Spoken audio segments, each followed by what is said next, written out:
They come on saying that democracy is not defined by the dominance of one party, but by the presence of credible alternatives for the citizenry to make their choices, continue to resonate in our political life.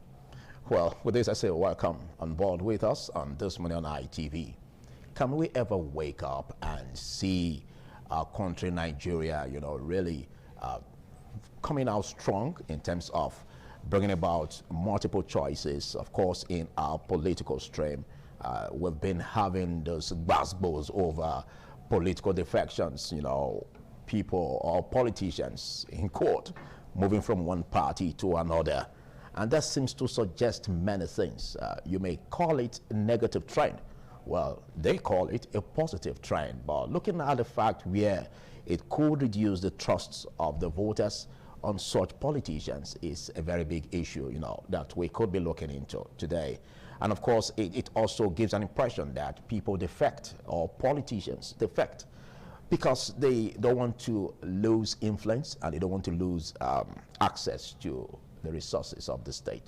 Well, I have my co-anchor with me, Arnold Stevens. Good morning. Good morning, Philip. Seems you always have new words every single time on this table. That's Well, really good to me, Amazing, because sometimes you look at politicians. Well, sometimes you look at politicians, you begin to ask the question, what are they really after? Is it for political survival, or for what we can see as the benefits for the people? That is it. Well, the common saying that says an average politician, immediately you get into power, that's if you get into power, you're the next couple of 2 years, you're preparing for the next election. That is what we get to see every single time in Nigeria. As regards to whether it's for political interest or it's for the people, I mean, the answer is very, very visible to see. Yes, yes, indeed, because oftentimes we have come on this table online and offline asking salient questions. Really, if governance is truly what it is at the heart of politicians in Nigeria, which is really quite different from what we see. I don't know, maybe you might really have another opinion, but this is where we are. 2027 is here, and from now up until August or November, it's going to be from one up until another. Very soon campaign would start, even though there are those who would say that unofficially campaigning has begun with the President's son, Seyi Tinubu, going to pretty much every state in Nigeria to just have his own fair share of the polity. And really this is where we are. So we are ready for this. Speaking about people going to meet people, just yesterday we saw Peter Obi go meet former President Goodluck Jonathan in his house. And after the meeting, he met with the press and he said that he didn't go for endorsement. What he is doing at this point is consultation with likes of Goodluck Jonathan, who is a statesman. And prior to this visit, we also had an interesting news on the line where we saw our President Bola Ahmed Tinubu and former President Goodluck Jonathan also have a meeting. Now, what is going on at this point, we really do not know, but only time will tell, and everything would eventually unfold moving forward. Well, like the saying goes, that politicians do not have, permanent enemies, but they have permanent interests. Absolutely. And so they can shift from one position to another. But again, if we look at what is happening in our political parties generally, some could be, experts could be saying that could also deplete, when it comes to ideology of political parties, a situation where people move from one end to another. It gives an impression that, well, there's no ideology or there's no substantial part or features of ideology in such political parties. And where does this lead us to? Well, we understand the fact that the president basically would want to have a rerun. Basically is planning towards that, of course. Even if he hasn't said it officially. Right? But we see what's happening, and it's expedient to also bring to the table, the summit that took place in Ibadan, or your state. Well, let's not finish all of this that we've got on our plate. Let's get to Igarata of our Abuja studio. That's got a lot to speak about. Good morning to you, Igaro. Yeah, very wonderful morning, Philip and Arnold Stevens there. Sometimes when you mention defection, the politicians would likely not be very comfortable with it here. But we who are persons of conscience, as members of the fourth estate of the realm, the conscience of the society, we need to keep telling them the truth. Because you cannot run a society where people crisscross at will over political and financial interests.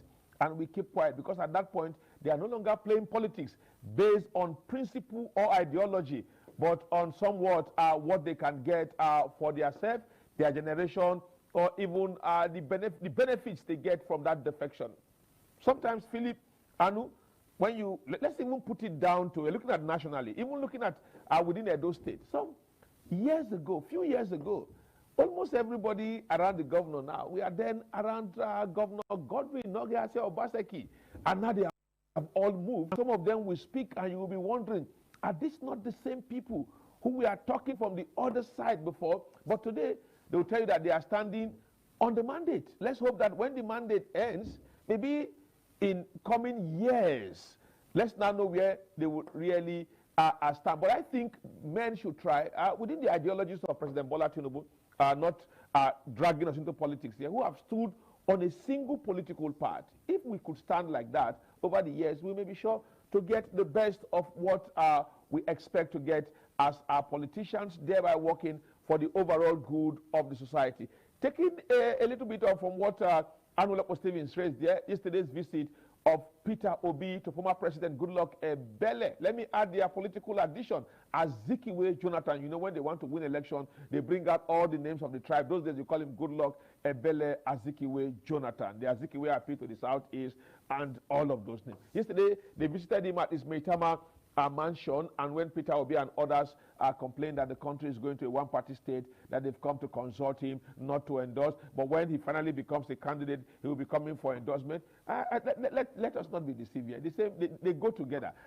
It's consultation, endorsement, and all of that. Like the City Boy movement in Benin said, they are not campaigning for president, they are only showing support. Campaign and showing support. So no matter where they belong, they have a way of getting diction to confuse the electorate and maybe even the media, but it's still the same thing. But from the Abuja end, Philip and Anu will be looking at complaint, talk about Nigeria drifting to a one-party state, and we'll be explaining that with our guest on this program this morning on ITV.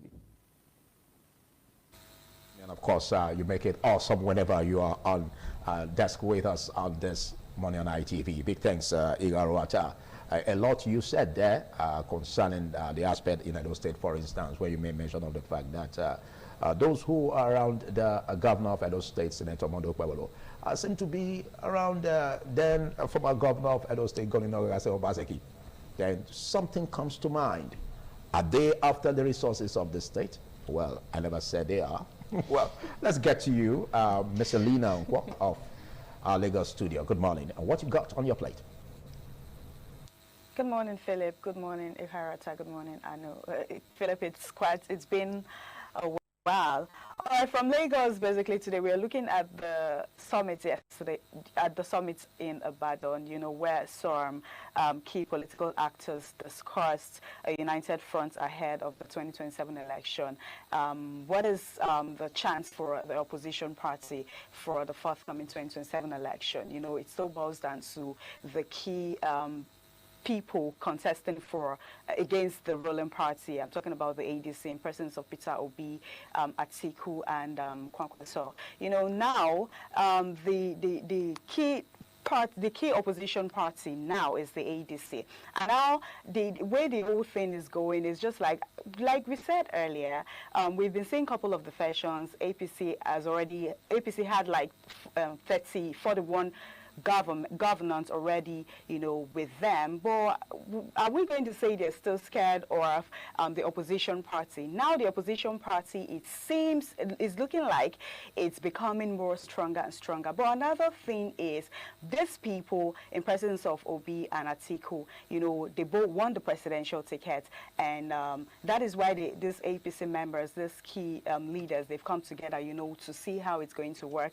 And if you're looking at it, none of them want to, you know, step down for the other person who won the presidential ticket. So this meeting would help, you know, put their house in order and all of that. So we're going to be having a political analyst that will help us talk about it today, the Ibadan Declaration, opposition chances in 2027 election. Will they stand a chance, you know, against the ruling party, the ADC, APC, pardon? We do not know yet. But I mean, the state is already becoming a one-party state, and which is not good for Nigeria and also for a democratic party. So we're for a democratic country. So we're actually keeping our fingers crossed to see if this whole coalition stuff, Obi, Atiku, they're going to put their minds together or come together and, you know, agree to bring one presidential candidate. I mean, it will be good for Nigeria. But at this point, it seems like Atiku is interested, Obi is interested. So we do not really know what happened next. And we keep our fingers crossed. So we're having a guest that would help us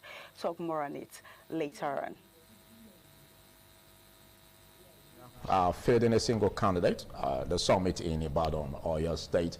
Basically, we're going to be attesting if the political parties can really live up to expectation. It's one thing for everybody to come together and say that we want to feed in a sole presidential candidate. It's another for discordant tunes. Don't forget, there are still possible landmines coming from one corner to destabilize the opposition. Absolutely. Speaking so about this strategy and tactics, how do you see it? Will it survive the day? No, I think it's failure on arrival. Oh. It is failure on arrival, because just yesterday on the front pages of the newspaper, we saw that the blocks, do not forget, just alone in ADC, we have about 3 factions. So yesterday we saw the PDP, the ADC blocs reject the joint presidential ticket already, with something that just happened on Saturday in Ibadan, and now they are saying they are not a party to it. Don't forget, we also have the Wike faction of the PDP. So it is failure on arrival, if you ask me. But let's be optimistic, because that's the only thing we have currently in Nigeria. Well, opportunism, you may call it a different thing entirely, politicians coming together. But we don't want to see what happened in some African countries like Djibouti and, of course, another country again. I escaped my mind. But we want to see a virile opposition. And as soon as we are able to make good choices as a people, it behoves on us that we have some sense of system of government we can say mimics democracy, even though some say we don't practice democracy. But it's democracy we have, but it now depends on how effective or how practicable it is. We'll take a short break, after which we will be looking on the pages of the newspaper. Do stay.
Let's go visit the pages of the newspaper, and basically with that you're going to be having a wet appetite to feed in this morning for breakfast. Well, we say bon appetit, and we don't know if it's very, very appetizing, but let's see. They say most times we always have bad news on our stories, and it makes papers to sell. And this on the Daily Sun, and on the Daily Sun we have it just at the corner of the top of the cover page. 2027 Jonathan Obi orders meet in Abuja. We are roadways on that in the opening. And of course, Jet AI price spike forces domestic airlines to trim operations. And of course, the big headline here says, gunmen on rampage, kill 11 in Katsina, 7 in Benue, in Plateau, kidnap 10 students, engage veterans to tackling rising violent conflicts, pastor, wife, 2 kids slaughtered. This is bad news. Right, I think it's bad news on the Daily Sun. Daily Sun, right? Yeah. Then we have it here. It says alleged coup, court orders accelerated trial of suspects, and of course, Ireti Kinjebe dragged to ICPC over 100 million naira kickback for fake contract. Still on 2027, APC crisis deepens in Nasarawa, Niger. And of course, ex-IGP Adamu alleges imposition plot. And that's what we have on the Daily Sun. Right, away from the Daily Sun newspaper, the Guardian newspaper is up next, leading with politics, as it says, APC risks internal crisis as governors hijack nomination forms on page 6. Away from that, PRP faction rejects Abuja convention, alleges ADC's plot to hijack party on page 3. Alleged coup trial, court grants accelerated hearing, bars journalist from proceedings. You want to find out why? Details on page 5. Jonathan meets with Obi, others behind closed doors. That happened yesterday in Abuja on page 3. More details on that. Away from that, on the foreign scene, Nigerian envoy condemns killing of 2 citizens in South Africa on page 3. At this point, I feel there should be a national discourse. We really do not know what's going on. It seems the xenophobic attack has returned. Yep. And Philip, interestingly, it's not just Nigerians alone. We also see Ghanaians, Ethiopians being affected. Yep. Those other African countries staying in South Africa going through the same thing. Yesterday they celebrated, or they marked their Freedom Day in South Africa, and we saw South Africa's President Cyril Ramaphosa saying, when you come to our country, please abide by the rules, yada yada yada. And it got a lot of Nigerians really, you know, asking salient questions. Anyway, moving forward. Well, a lot we may say in that regard, but I believe that if the president is assuring that these xenophobic attacks could be tackled, why is it taking ages? Because we've had this, you know, spanning close to a decade, and it's still pending. But let's see how it goes, most especially as African countries. I think as Africans, we should first love ourselves. And looking at all of this, what could it be for our economy and, of course, for survival, you know, going forward? Absolutely. Well, we'll talk some more about it on TMI Socials this morning. Away from that, Jet A1 crisis deepens as airlines warn of imminent shutdown, which they say might happen on Thursday, just in case you have your flight scheduled for tomorrow, for Thursday actually. On page 5 we get details of that story. Still on the front page of The Guardian this morning, other interesting headlines. Zenith expands West Africa's presence with Cote d'Ivoire's subsidiary. That's in Business News on page 23. And on the front page of the Guardian newspaper, we have pictures, but let me talk about the one with some governors in Nigeria. We'll see the Kaduna State Governor, National Campaign Council, Senator Uba Sani. We also have our State Governor, Senator Mondo Pebolo, right there at the flag off of Oyebanji's re-election campaign in Ado-Ekiti, which happened yesterday. Well, that's all the Guardian have for us this morning. Okay, let's visit the New Telegraph, and on the New Telegraph, looking at what we've got on the top of the cover page, where it says, Tinubu asks Kalu to rebuild Abia APC, Moore's automatic Senate tickets for loyalists. And on 2027, we have it here. It says, while we consulted Jonathan by Obi, says ex-president wishes Nigeria well. And now, again, still on 27, that's really causing ripples. Sanwo-Olu backs Hamzat as deputy governor, consults over Guba ambition. You get that on page 6. UTME, why underage candidates are getting no result yet. Notification by JAM. You get it on page 3. There's been much talk about the results coming out from the JAM portal. Okay, this says, on the Middle East crisis, TUC pushes 50% tax cut, warns of job losses, workers' unrest, and oil prices hit 2-week high. Iran foreign minister holds talks in Moscow. Many, we may say, looking at the pages of the newspaper. This says, Ramaphosa intervenes as xenophobic attacks in South Africa claim 2 Nigerians. And on alleged coup plotters trial, Judge bars journalists as court grants accelerated hearing. That's all what we've got on the New Telegraph. The Punch newspaper is up next, leading with aviation crisis we're seeing brewing in Nigeria. As it says, jet fuel crisis. Federal government seeks 30-day credit window for airlines. So also, Brother says, government stakeholders set 1,760 to 2,037 naira per litre range on the front page of the Punch newspaper this morning. Another major interesting subwriter says airlines lament 7 million naira fuel spending per flight, which is really high. Jet fuel exports drive record margins for Dangote. On page 2, you get details of the story. Away from that, Kogi school attack, 17 pupils rescued, 9 still in captivity. On page 5. Lagos couple beats adopted daughter to death. On page 4 and 5, really pathetic. Court hears ADC accord deregistration suit May 5th on page 30. Away from that, South Africa, federal government demands protection after 2 Nigerians killed. States earn 1.18 trillion naira VAT under new formula on page 32 in Business News. Coup court orders speedy trial, tribunal resumes May on page 14. Nigeria's petrol diesel subsidized. Who was speaking? A Dangote official, right there on page 31. And finally, on the front page of the Punch this morning, Ekiti governorship. APC leaders back Oyebanji's re-election bid in on the front page of the Punch newspaper on page 30. Well, that's all the Punch has for us today. Well, as we close with the Nigerian Tribune, it comes with a very, very troubling question and, on the Nigerian Tribune. We have it here, just a headline, that's what I'm taking. Okay. It says, bandits abduct 24 pupils, wife or proprietor in Kogi orphanage. And of course, 15 pupils rescued. 15 pupils rescued, and that's what the government said. And then from the principal's report, our students escaped, not rescued. Well, when we begin to see reports coming from both sides, as in that seem to be contrasting, the government says one, and then the people says another, it gives an impression. Who is honest here?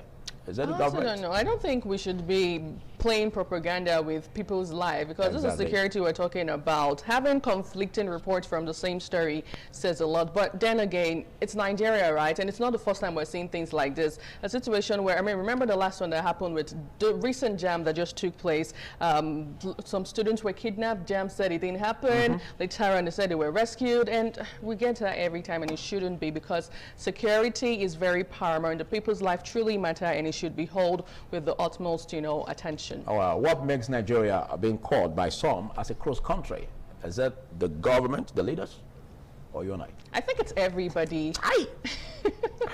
All right, that's it on the pages of the newspaper.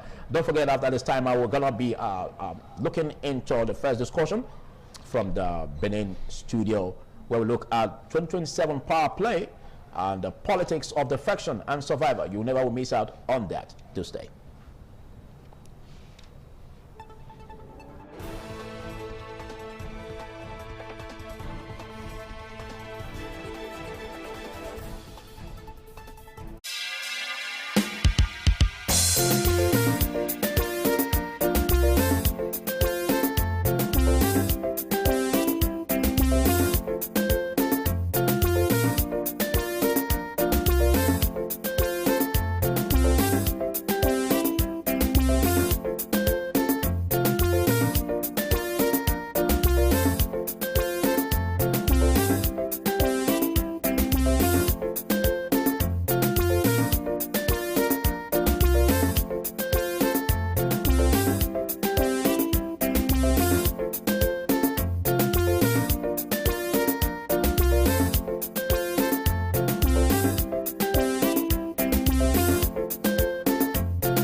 Thank you very much for joining us on the program, Healthy Living. What is the kidney? The kidney is an excretory organ in the body, which is for metabolism. Tuberculosis affects many organs in the body, but the common ones it usually affects is the lungs. Epilepsy is a neurological problem. Okay. It is an injury in the brain, which causes someone to begin to convulse, to go into fits. It is curable, but the cure is a long-term thing. If you eat well and avoid those risk factors that will make your immunity to be down, then the risk of contracting tuberculosis will be reduced. If you're healthy, then you're wealthy.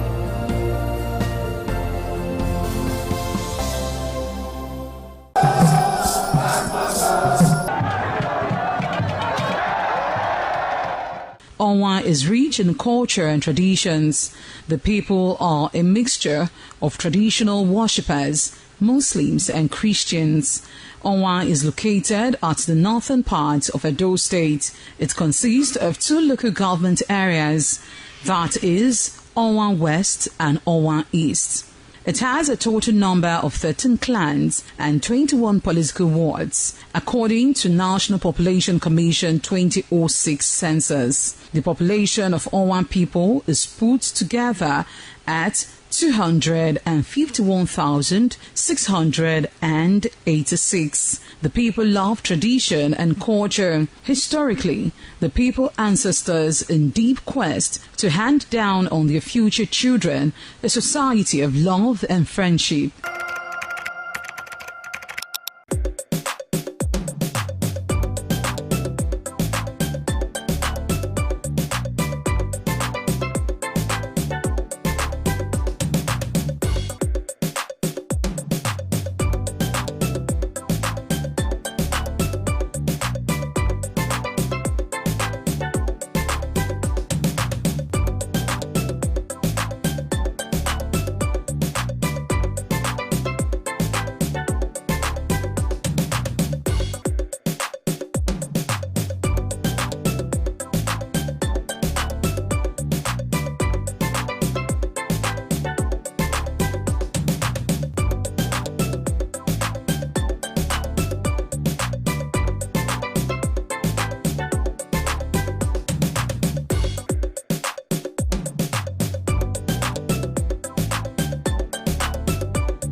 The land of Onwa is inhabited by the people with common ancestry, language, religion, economic and socio-political ties. However, irrespective of their subtitle differences in language and culture, they share common traditions. The people are known for their hospitality. Onwa traced their origin to Benin Kingdom. As a result, for a man to find a comfortable place for living.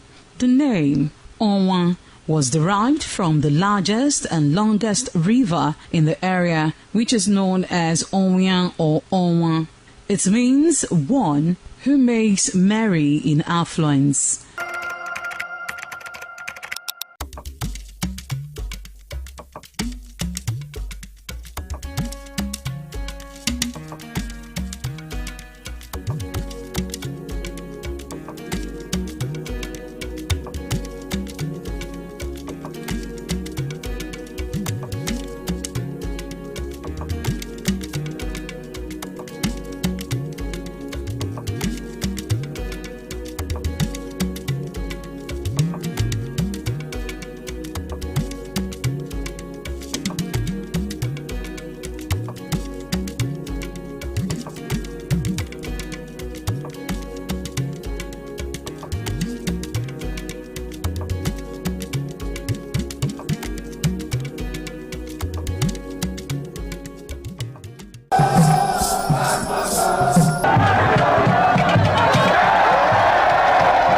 some days, there comes the Ugemobo Festival, which the Oba celebrates outside the palace gate. A pavilion is built of red cloth where rites are performed to drive away all evil spirits still unsatisfied by the year's sacrifices. The Emobo Festival is to commemorate an event in Benin history which dates back to 1504 AD.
"2027 Power Play, Politics of Defection and Political Survivor" is what we are about from the Benin studio. And of course, we look at what is trending, what is happening, the political development across states of the Federation, and some saying, well, this could be tilting towards a one-party state, and a situation where we have, you know, state governments aligning with one party, and that brings to question if the ideology, if they are there for ideology and principle, or if they are there for personal aggrandizement. We keep saying, you know, movement from one party to another. How healthy is this for democracy? And joining me to discuss this in the studio, I have from my extreme left, a public affairs analyst, a clergyman, senior pastor of Sword of Liberation Bible Church, Bishop Austin Igbasan. It's been ages. Good morning and welcome.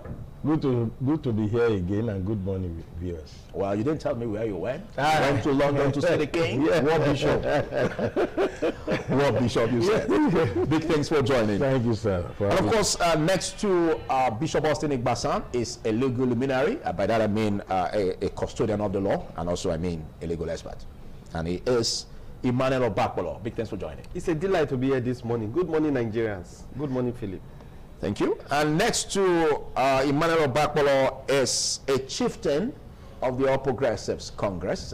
Part of the reasons we're having this topic, and we want to see how or test the impulse of the party.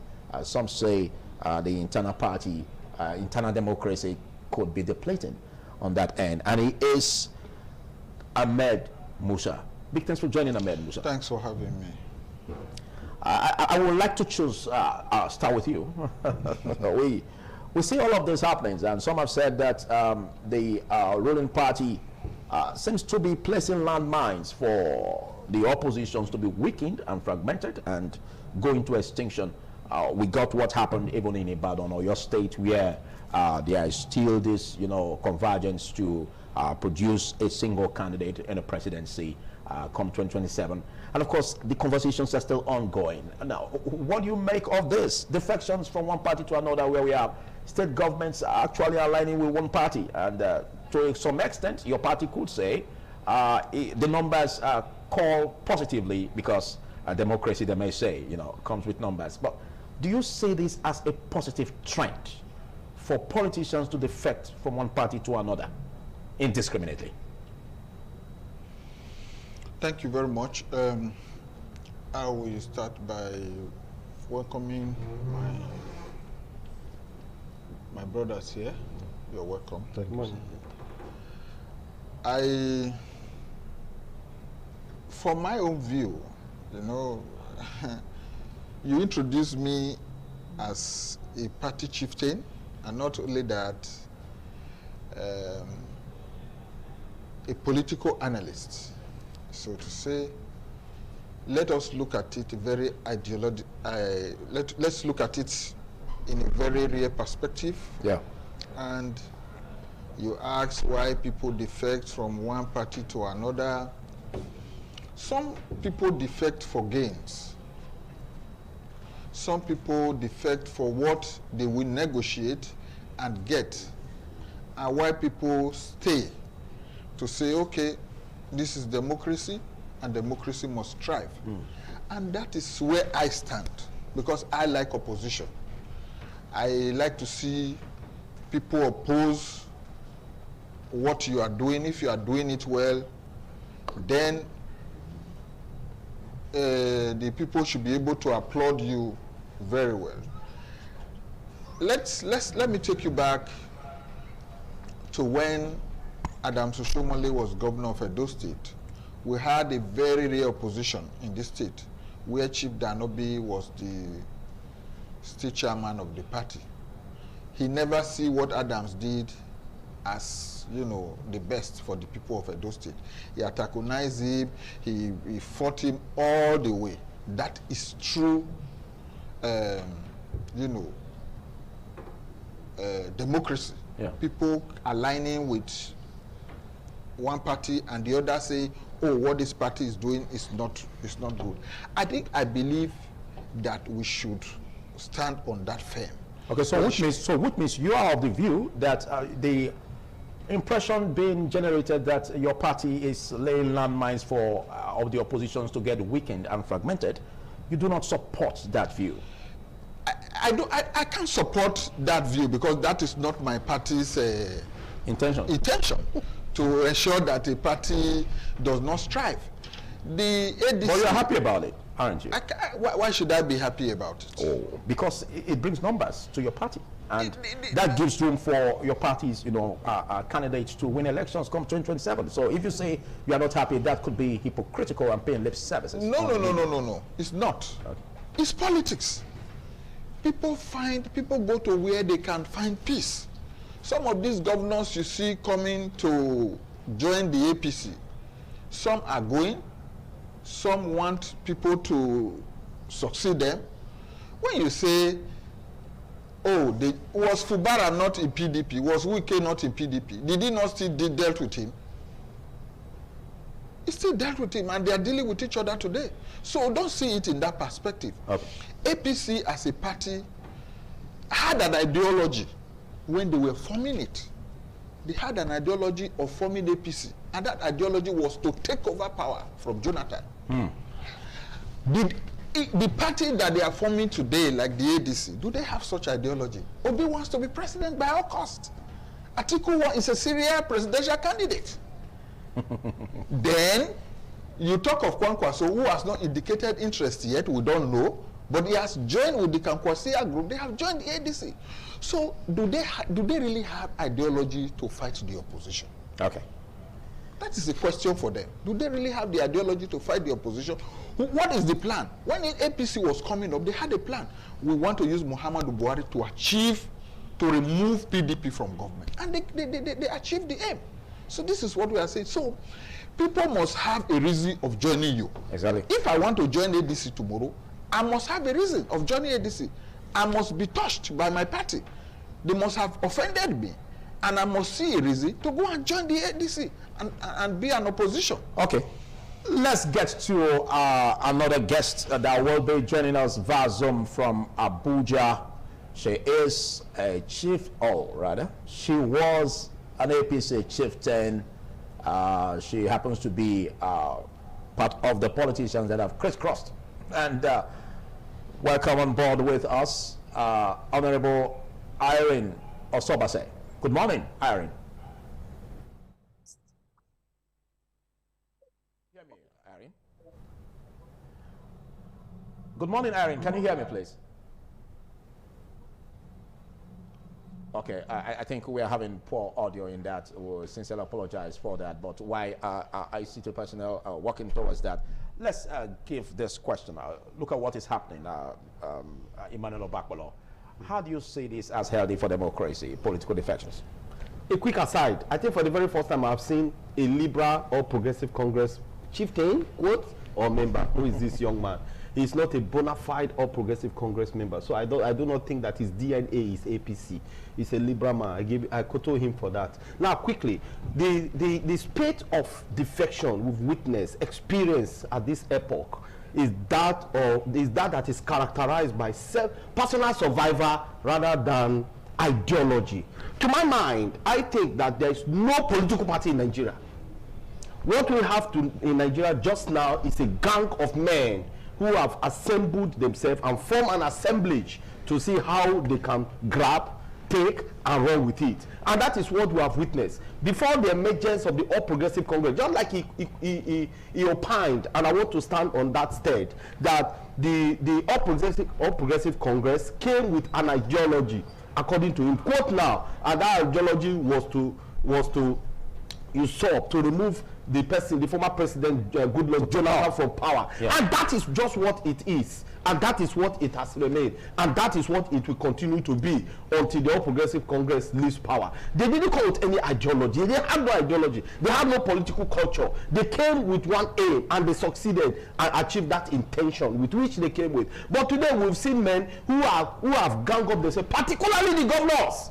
The governors of the Federal Republic of Nigeria, the 36 states of the Federal Republic of Nigeria, they are gang of men who just look for personal survival rather than ideology to see how they can impact the lives of the people of their state and the people of Nigeria in general. But we have seen now, just now, that this spate of the camp now has now metamorphosed to another form and manner, wherein some persons are now decamping to the African Democratic Congress, as they call themselves just now. We see them assembling again, and we are going to witness conflict of interest, just like he opined, and I agree. The man called Peter Obi is on the one side, the political bulldozer, quote and unquote, as they call him, Alhaji Atiku Abubakar, is on the one side, and the man who is silent just now with his magnificent group called the Konkosia, the man called Kwankwaso, Musa Kwankwaso, is on another edge, and we have a plethora of them like that who have assembled to see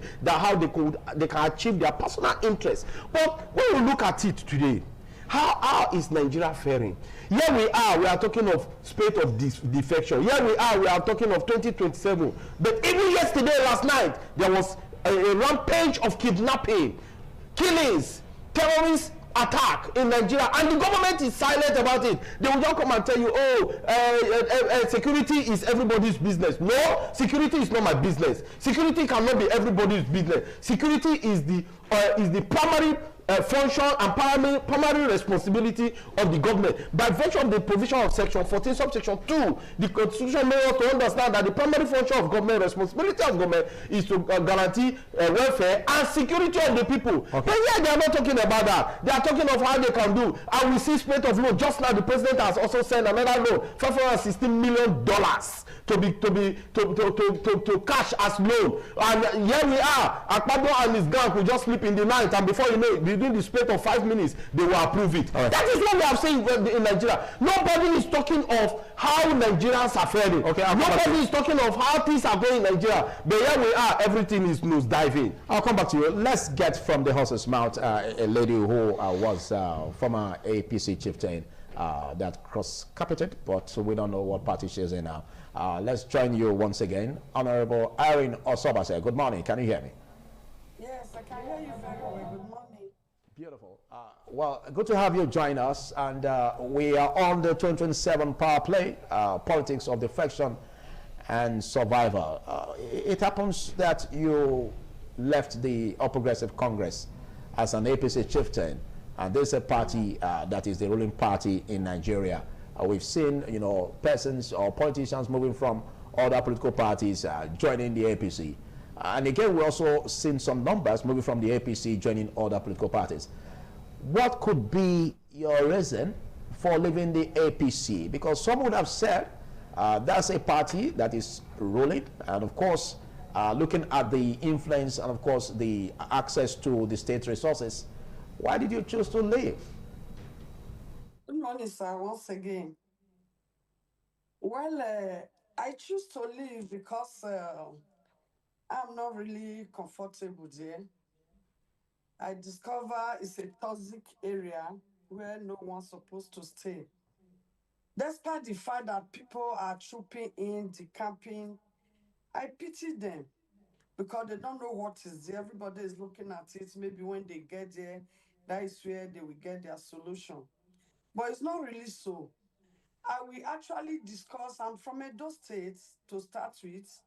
I'm from Eastern Northeast. I will talk about my state, not in general, because I discovered the politics in my place has no reward system. And apart from that, the government has been seized by some individuals. So many people, or few people, surrounded the governor. He surrounded himself with few individuals like General Sesi, Sylvester Igbobo, the state chairman, the so-called state chairman, Jarrett, and they manipulate him.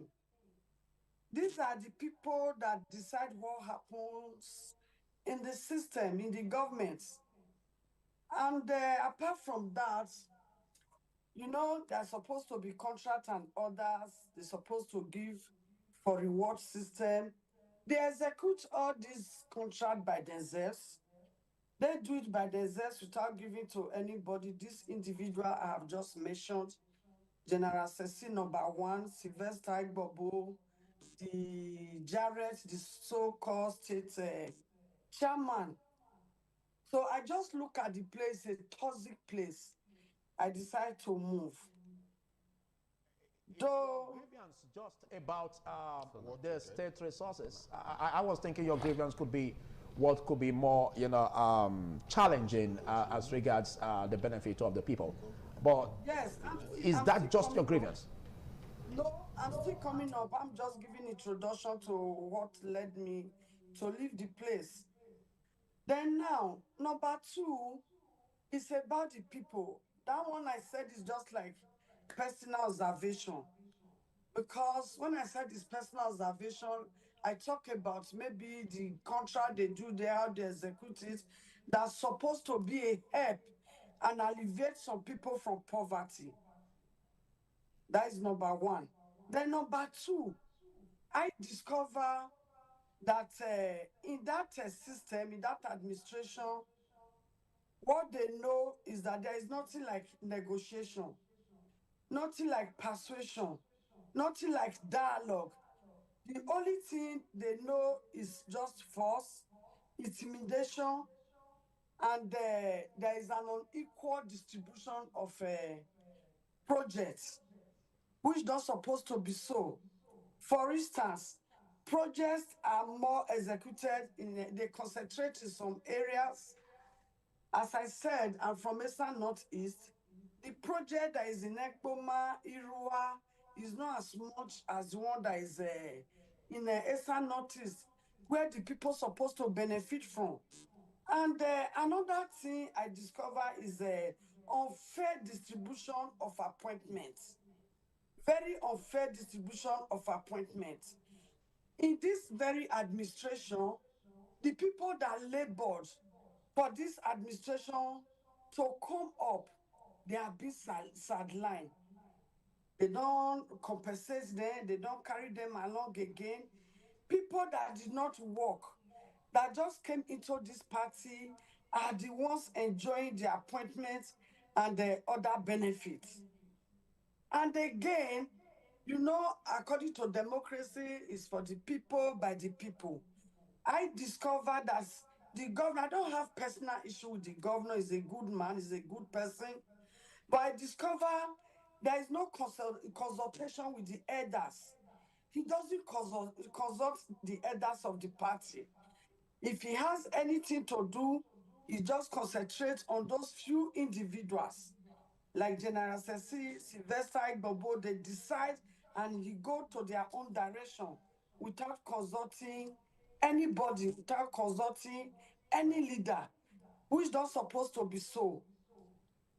And this same individual, hello? I will come back to you. You said a lot. You made mention of high-handedness of some of the leaders, but I think I have an exception with what you said concerning the state chairman, and you, in quote, called him so-called. He is the state chairman, so I think he deserves that respect to be given his title properly. But well, I know you have your grievances, but let's get to you, Bishop Austin Igbasa. Internal democracy is key in binding members of a party together, and of course, most especially as regards not only gaining power, but bringing about differences coming together, and of course, forging a front that will be seen as united for the betterment of the people. With what she said, what are your reactions about what is going on in the APC? Do you concur with what she said, or do you have a different? She's talking about the state.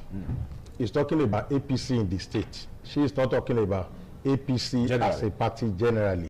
So what she's talking about is what is happening in the state. So do you want me to comment on that one? We're talking about defection. She has mentioned some points about the way the party is being run in the state.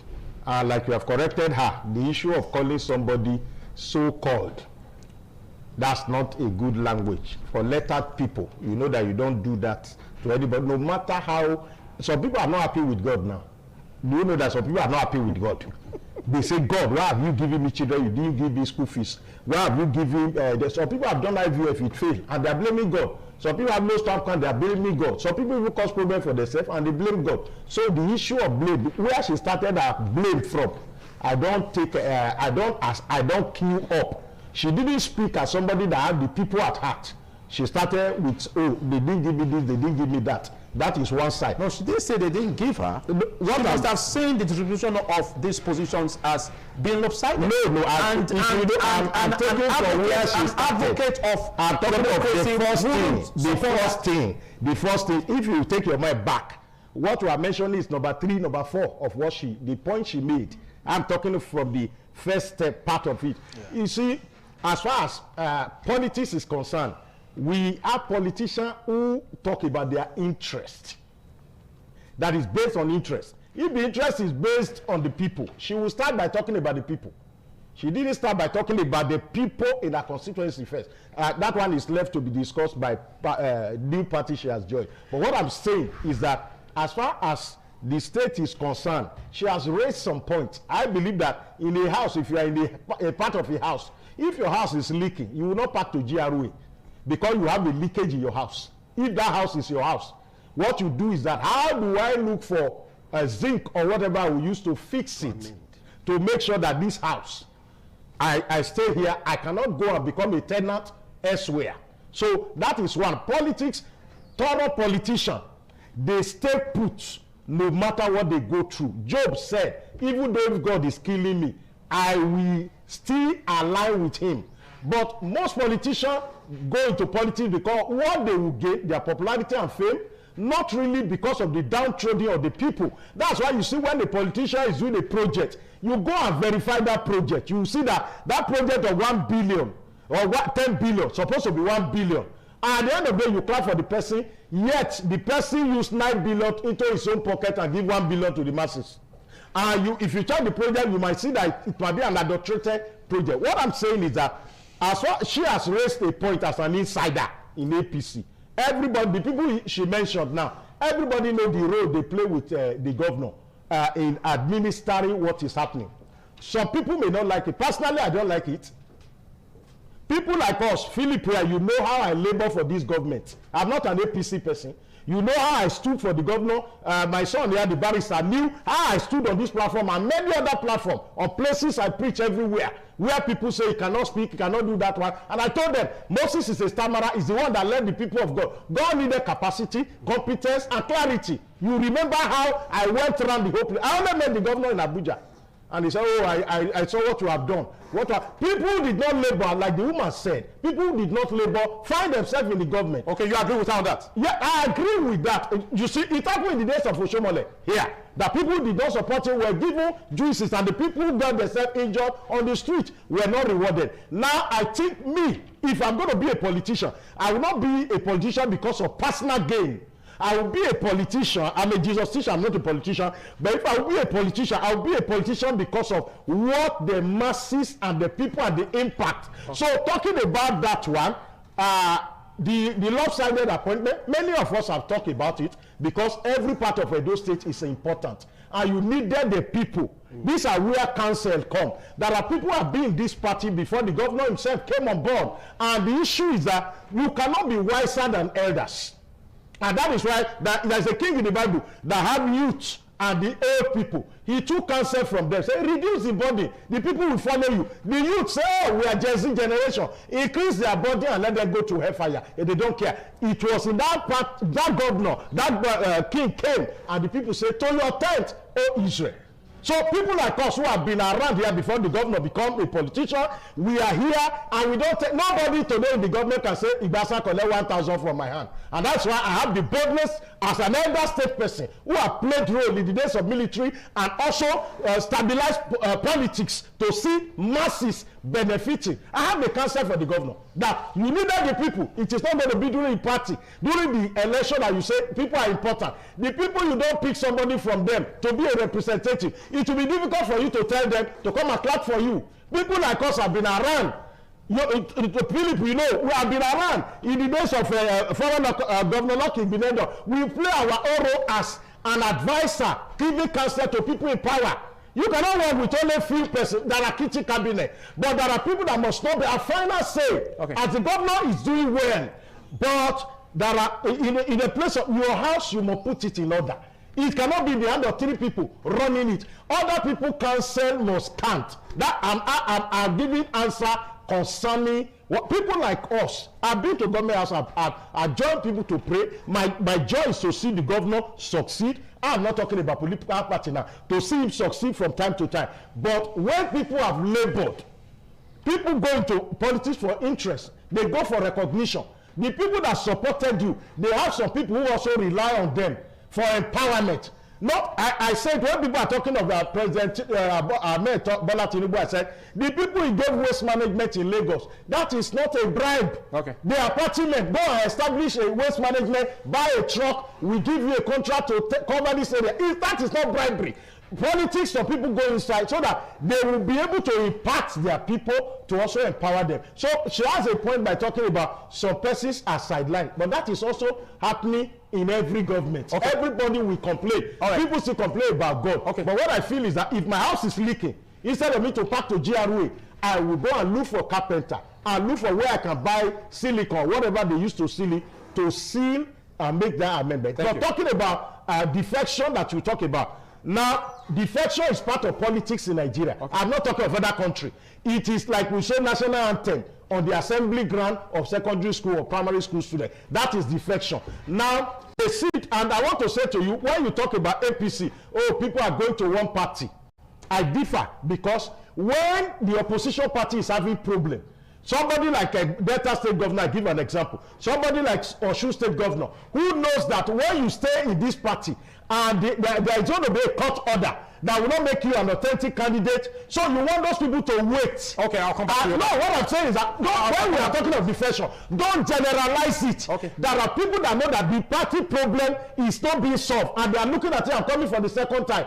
Okay, there's a time frame by ENEC. I should wait and allow the party that is having 3 factions, and there's a court judgment hanging, to now make sure that my second time ambition is truncated. So you don't say everybody is coming to that party because Tinubu is dragging them to come, EFCC is looking for them to come, ICPC is looking for them. That's a wrong notion. Okay, I'll come back to you. There are people that know that if I go in this opposition, let's court judgment. Thank you. Let's secure my return. Let's join. So let us use that APC is dragging everybody. We are looking at the position of Edo State, for instance, like what she said, Honorable Irene Osoba said.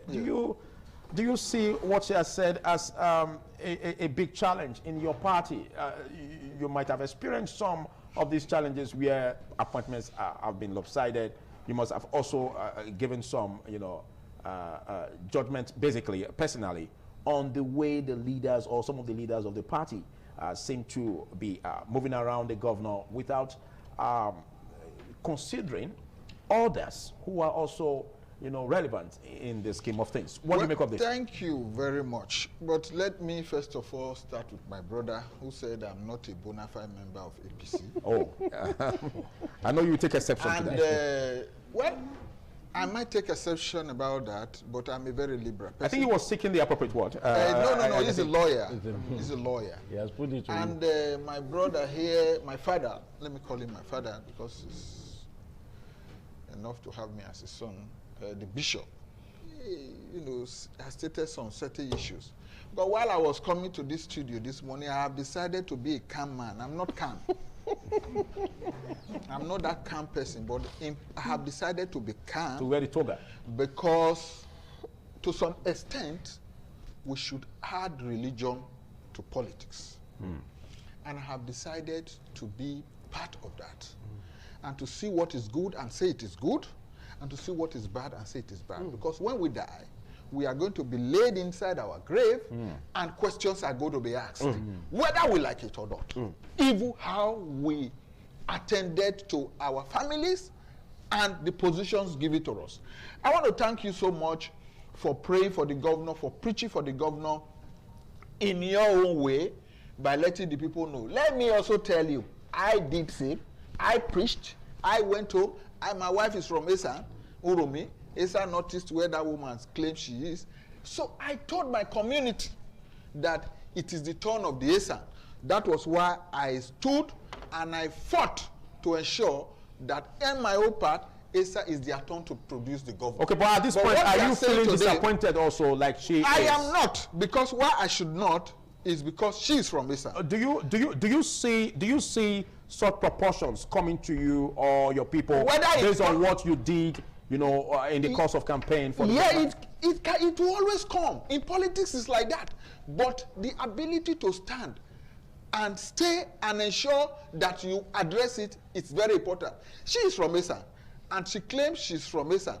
When Oshomole was governor, like he said, it's a project at domicile in one particular area or whatever that she claimed, and mentioning names and particularly mentioning the leader's name, General Sesi Sekaigbe. It's not proper. If your party is not doing, because where you are going to is not as best as where you are coming from. Well, if it is for personal gain, fine. But for some of us who do not choose personal gain in politics, stay, because we are offended. Some of us are offended, but that does not mean we will leave the party. Okay, when you say some of us are offended, that includes you, because some of us. Wait, what you are saying is that what she has shared is part of your grievance, but it's not enough for you to leave the party. Of course, it's not. It's not enough to leave the party, but to build the party. Okay. But you just made a point.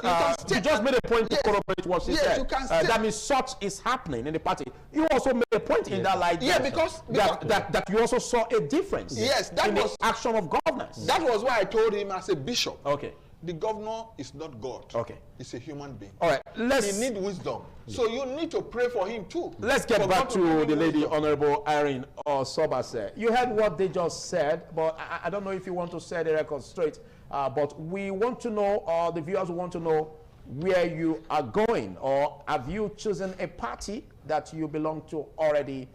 And of course, with the challenges facing the opposition at present, are you sure you may not come back to the APC if these grievances you mentioned just now are resolved?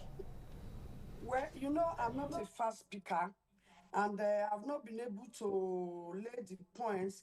Like as I was saying, you see, I said I'm from ESA Northeast. Somebody will sit somewhere and decide who becomes a councillor in ESA Northeast. Somebody from ESA West, ESA Central, we see that decide who become the chairman in ESA Northeast, which is not really good. And moreover, you are thinking I just left the party. I didn't just leave the party. I have tried several times to talk to the governor, and I have spoken to him. I have used people to speak to him. There is no change. That is why I say, you see, when you are with the governor, you see these individuals, they will surround him. You don't have time to discuss with the governor.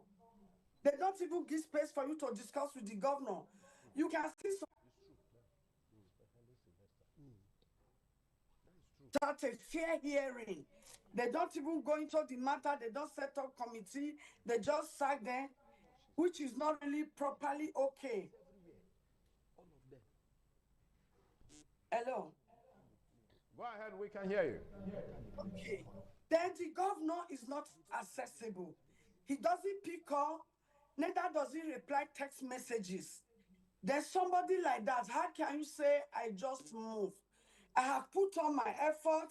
I have put on my best to see I speak to them, but I discover that they don't accept negotiation. They don't take negotiation for an answer. Everything is false. If somebody alleged to the governor, he doesn't go into the matter. He just take action and you are finished. And if you have problem with us, these individuals I mentioned, if the governor heard about it, you are finished. Like I mentioned the chairman. The state chairman that's supposed to be a state chairman, when you tell him you are leaving the party, we wish you safe journey. I can remember very well during Tony Aneni, no matter how small you are, if Tony Aneni know that you are grieved, in the night, Tony Aneni will come to your house. It's not you going to Tony Aneni. Rather, he will come to your house, he will plead with you, he will ask you your grievances, and he will sort it out. But in this very administration, it is not like that. Before I left the party, The chairman wished me safe journey. I gave him this notice of what is happening if there will be change. But they refused. I went to the governor more than 5 times. I met him one-on-one. There was no answer, no negotiation. We tell me, come again, come again. So for our people, the people that work against us before this administration are the people enjoying the benefits. Our people are not getting the rewards. Despite the fact that he's doing a general work for the people, he's constructing road and other things. But there's supposed to be a reward for individual, for people that have actually worked. The people that fought us, tooth and nail, for him to come to power, they are the people he's giving appointment to. They are the people he's rewarding. They are the people that is enjoying this system. So, my dear brother, it's not as if I just woke up and said I'm leaving APC. I have tried my best to see the governor, to address some elders, to address some leaders, to talk to him, but there is no response. That's why I said, okay, the place is toxic. If only 3 of them can form the government, they can do it. Let's see how it will be. Before I move, I didn't just move. I let them know. But there was no solution. What party are you joining? Sir? What party are you joining, Honorable Irene? Well, I'm thinking of joining ADC because it doesn't mean if I join ADC today, I will start benefiting from there. No. I want to start to build because generally all of us will see the situation of the country. If this one is not working out, insecurity everywhere, you can see what just happened in Adamawa. We try another system. The people are suffering. They are dying. See the economy and other things. People are bleeding in their hearts. So I'm trying to see if I can join ADC. We start all over. We see if we'll be able to do something to bring a real change to this country. Because the whipping of the people has got it to God. Can you hear me? Yes, I can hear you. Okay, go ahead. Round off on that. Okay. What I'm saying is that I said the crying of the people, the bleeding on their heart has gotten to God. And I know God loves this nation, and God Almighty is going to intervene to move us from where we are now to a better position. There is nothing God cannot do. So as Pastor just said, all of us will be praying. So, and I'm just praying like my governor, Senator Mondokpewo. I don't have any personal issue with him. It's just the way of the treatment and the people he surrounds around himself. So that is it. And moreover, I talk about sacking of commissioners, sacking of people, which is not too good. If you want to sack somebody... Thank you, Honorable Irene. You just got nods from the analysts here in the studio, and big thanks for taking our time to be part of this.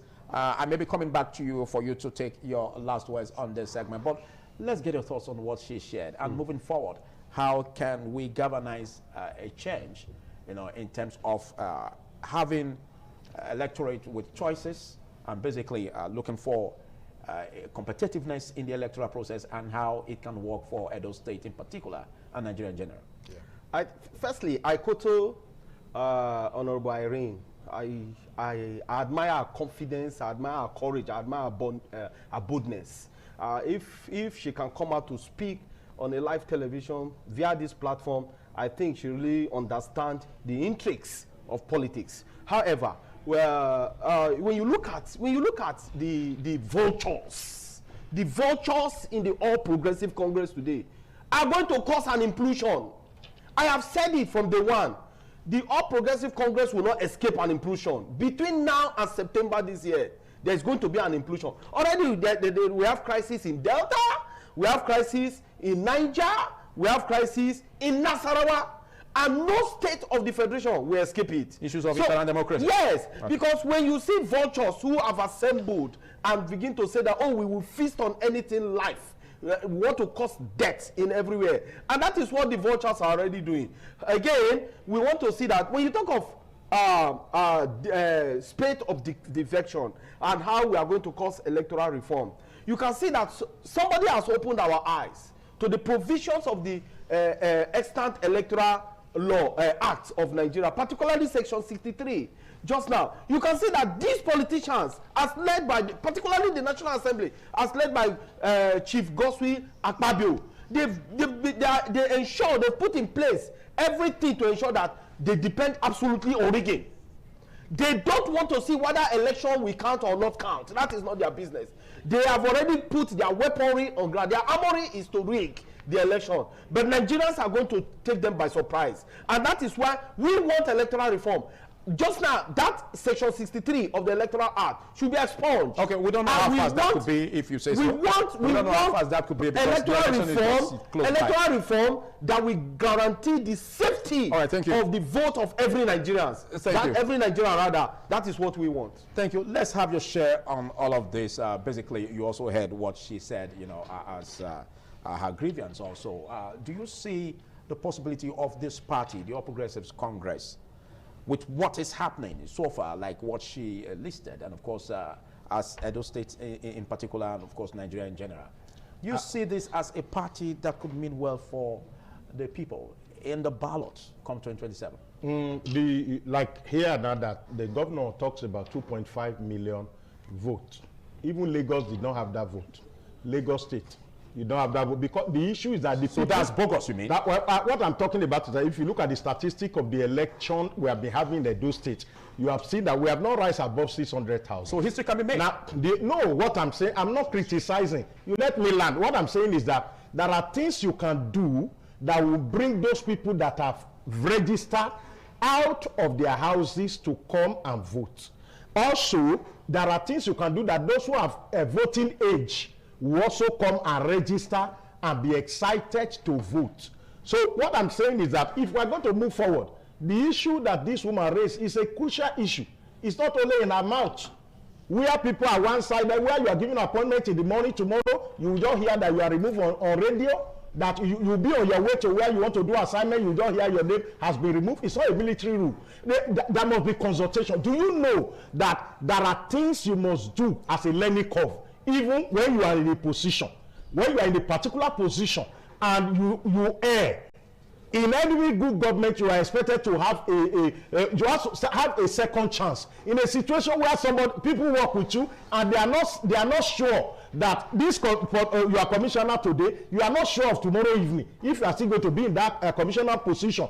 Number one, it kills your zeal to put your best in that position you are at the moment. When you know that we have a big man in Edo State here that has a company all over the place. The man is a great man. He's a Christian. But his problem is that the first person to report a staff to him is the person that has won. He will just call and sack the person they reported. He doesn't listen to the second thing. And the thing is affecting the man's business. He has a bogus business. All those who are working with him understood, they say, just go and report to Oga as the first person. Then he doesn't listen to the other side. So, as a governor of the state, the people he surrounded himself with, he should remember that those people's name will not be mentioned. It is only his name that will be mentioned because the box stop at his table. As much as possible, as I pray for the governor, as I love him and I've marketed him, I've never demarketed him. But what I'm saying is that it is something that must be, the people must have sense of belonging. Okay, in my place they said this one is not good, you remove it. The other one is not good, you remove the firewood. Which firewood will come make the food to be done? These are people that are on the street for you. I'm shocked. Some of us, do you know, during election, I hired postal boss and put pastors as INEC officers all over the place. I did the same thing for Obaseki the first time. I did the same thing for Obaseki the second time. I did the first thing for Oshomole the first time. We 8 of us sat down and talked of how to bring Oshomole. I was part of those who bought tickets to bring him and adopt him 1.5 years to the election. And everybody was against us. How will you adopt him? We saw potential in this man. But when he became governor, a signboard of church is what the first of all removed. Iron. They brought iron signboard to government house. Okay. Now, what I'm saying is that most time when people sit in position of authority, the people they surrounded themselves with matter most. Okay, what do you see Mr. President? What do you see as what portends for the party in the state in terms of local elections? Looking at local election, number one is that the governor of the state must disconnect these people that are attached to him like bedbug. He must do something to disconnect them and also to be liberal, to listen to the voice of the people that labor for the party. I can tell you for free that those who the governor is a good man. Okay, are you saying that if this isn't done, if it is not done, I can tell you for free that there is nothing like 2-point-something million election for people to come out. Right. Because Irene has left. Now, Honorable Irene has left. He has his followers who are not happy with the way she was treated. Other persons who have complained of these same people. Are you hearing what I'm saying? Even when I met the governor, I saw these people mentioned. One of them was with him. You should let the man breathe. Let the man take decision of his own. Let the man relate with people and have contact with the grassroots. The governor is a good man. He's a good man. But these people that are attached to him, that you cannot discuss. Okay, I have a son in the church who came to me one time. He said, Daddy, this is the guy I want to marry. Is he good? The guy was standing. Then what do you want me to tell the? I will tell the guy that this guy is a witch. Before swimming, he said this guy is he good, Daddy. Look at the guy. He's standing. So why you want that's like speaking truth to power? No, what I'm saying is that when you want to talk with a governor and somebody is standing there, something you want to talk with the governor privately, and this thing I even have to do with the person that is standing, that you want to say, sir, please put your ear on the ground. These people, they don't love you. They love what they can get through your platform. So how do you now tell the governor, sit and say, sir, Mr. F is one of those people, please, I want to talk to you. So the boy said, that is this guy good? What would I say? And the guy is not good. What will I say in the prayer of the guy? I will not say this guy is a witch, you can't marry him. You keep mute? No, I just keep mute. I told him, I said, you have made your choice. When is your wedding? He said, Daddy, I want you to pray. I said, there's no prayer on what you have taken decision. So to me, somebody who have prayed and market the governor up and down, I won't want him to fail. Okay. The issue is that these people that are attached to you, that doesn't allow you to listen to people who really love you, disconnect them. You have the power as chief executive to have a grassroots meeting. Politics, look at Tinubu, sir. Tinubu does not throw people away. He does not trust them. Somebody like Ambode, I still having meeting with Oga. Okay. And people are saying, oh, he may be the governor. If it's somebody else, he will say, throw him into hellfire. All right. So what I'm saying is that to the governor, I want him to succeed. Let him disconnect himself from this colony and be close to his people and take some decision. And let people know that if I'm a special advisor today, I will not be removed tomorrow. Let them know that there's a security of employment, that I'll be employed. So it will make them to put their best into that place. When you know you can be moved tomorrow, whatever you see today, you pack it and get out of the place. Okay, thank you. Let's get to you, Ahmed Musa. Do you share the same light of what Austin Igbasan said? When you want a man to succeed, you will speak the truth. I'm meeting these two men for the first time in my life. Though I see you on television every day, I have not had opportunity to, have interaction with you like this. I think what they have said today is like an advice to the government and the governor of Edo State. For me, I applaud them. I thank them. On behalf of the governor, I am thanking them because it's as if they are talking to me. It's as if they're talking to me because so many things that have been said today sometimes happen to me. Okay, but do you see this as a challenge for your party if it's not corrected immediately for local elections? Because they have said it, it has to be corrected. So if they have not said it and they keep it in themselves, then we'll just be in illusion and be walking and say, oh, we are supporting. No, now, if the governor watches or his people watches, they will tell him, oh, Mr. Governor, this was what was said today. How do we make amends? Let's do this, let's do this. For me, I thank them, and I want us to also pray for the governor. It's not God, like I said. Yeah. We should pray for God to give him wisdom. Wisdom of Solomon to pilot the state. Okay. And for our sister, Madam Irene, we are still begging you, if she has not gone yet, the campaign to ADC, it should come back. We will see how we can accommodate. Okay, thank you. Let's just get a word from Irene going forward, and just a word in 5 seconds. In my conclusion, what I see is that a lot of people are watching quietly right now. In politics, royalty shifts very fast. And like you said, it is after this primary we will know if the real test of Governor Modokwe, his strength, how he's going to get that 2.5. Thank you, Irene.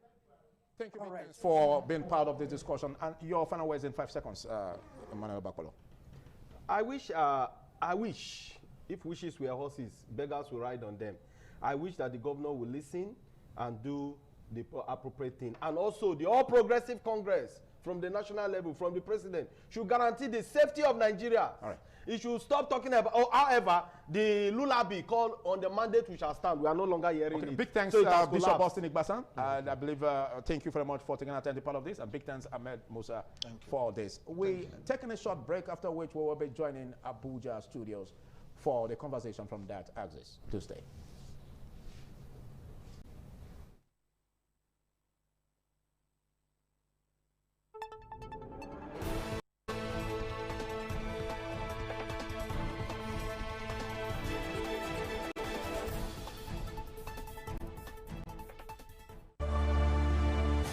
The corporate world is set to exchange football hostilities as Independent Television and Radio presents its maiden ITV Five-a-Side Corporate Cup, where staffs of financial institutions and corporate bodies in Edo State will trade tackles in a five-a-side football competition with mouth-watering prizes up for grab. This event is scheduled for the last week of May 2026. For more inquiries and participation, which is free amongst financial houses and corporate body in Edo State, this event is proudly supported by Ambassador Julius Iradia Adun, MD Iradia Integrated and Logistic, Iradia Estate, Iradia Block Industry, Iradia Sawmill and General Contractor, Omo Egbe Omegi, Chairman, Sound Quarry Association, Edo State, King of Boys, Evonica Community, Oduma 1 of Ovia aka ATM, Dr. Taiwo Mike, IFOA JP, CEO, Taiwo Solution Farming Enterprise, number 16, Fred Ayore Street, opposite Nelsiki Filling Station, Asro Slope, Ekenwa Road, Benin City, Boat Investment Limited, the Foundation of Generational Wealth, Jamaba Complex, 38 Wire Road, Benin City, Comrade Bright Apojero Omoviruru, Edo State Coordinator, Udua People's Congress, OPC, Director, Bujo Option Ventures, 163 Uselu Lagos Road, off Mela Motel Road, Uselu, Benin City. Mr. Osanwi is Saturday, the Okaigele of Uguzama Community. Mr. Osamede Usunobu, the Okaigele of Ugweze Community. New Mill Class Properties Limited. Through us, you can own a land or house and pay later with our easy payment plan. You can opt to pay up in 6 months, 18 months, and you can also pay 1,000 naira every day. Call on us at number 61 Erosa Street by Guadase Junction, First Isekolo Road, Benin City. Telephone number 080-789-48200. New Mill Class Properties Limited, solving your housing problem. Call 080-338-55158 or 070-3393-5806. Traffic congestion is avoidable if we all obey traffic rules and regulations. Stop the recklessness on our roads. Stop the carnage. Obey traffic rules and regulations. This message is brought to you courtesy Independent Television and Radio.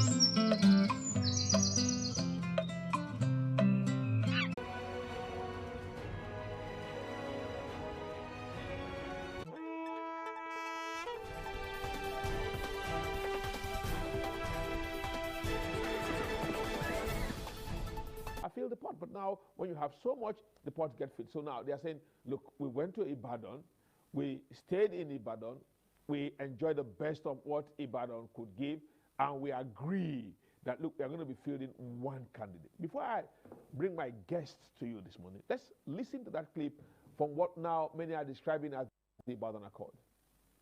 Despite the onslaughts and machinations of the ruling party,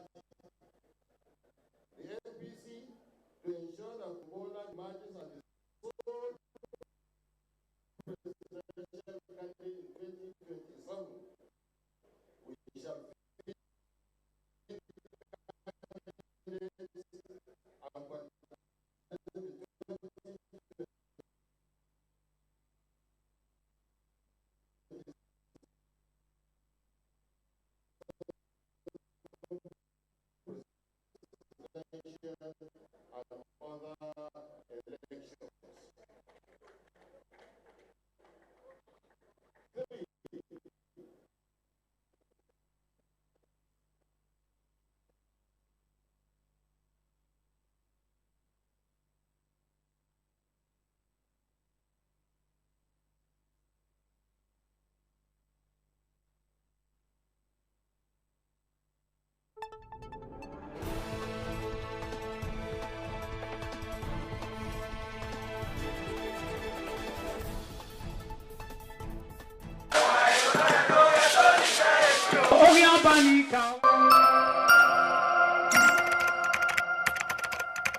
ITV, certainly the best.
The Ugewe is the final ceremony of the series of festivals. It is one of peace and lightheartedness, following the more solemn of the ritual year. Ugewe is the festival of the Ewe leaves, a symbol of good luck and joy. It is the most popular of all that heralds the dawn of a Benin New Year, new vow, newness of life and freshness of life, and a new hope for the future.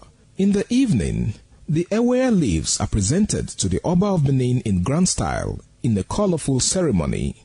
The Ihogbe Society, amidst singing and dancing, bring the sacred leaves that symbolize good luck, blessings, peace, and prosperity. Each of the senior members of the Ihogbe proceeds to give the sacred leaves directly to the Oba of Benin, and others put theirs at his feet.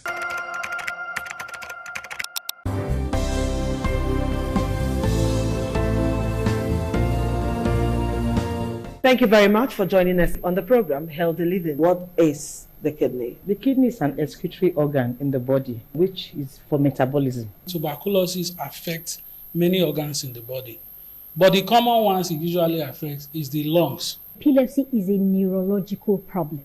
Okay. It is an injury in the brain which causes someone to begin to convulse, to go into fits. It is curable, but the cure is a long-term thing. If you eat well and avoid those risk factors that will make your immunity to be down, then the risk of contracting tuberculosis will be reduced. If you're healthy, then you're wealthy.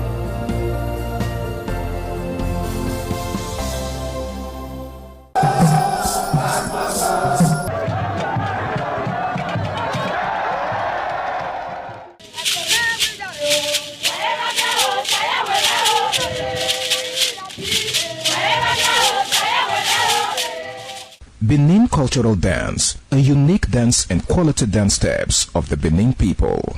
This dance is a vibrant mix of traditions, arts and beliefs, deeply rooted in the country's diverse ethnic groups and their rich history. The dance has artistic expressions depicting the people's history. Benin people have been famous for bronze and brass work, some of which is said to date back from the 13th century, especially ivory and wood carving.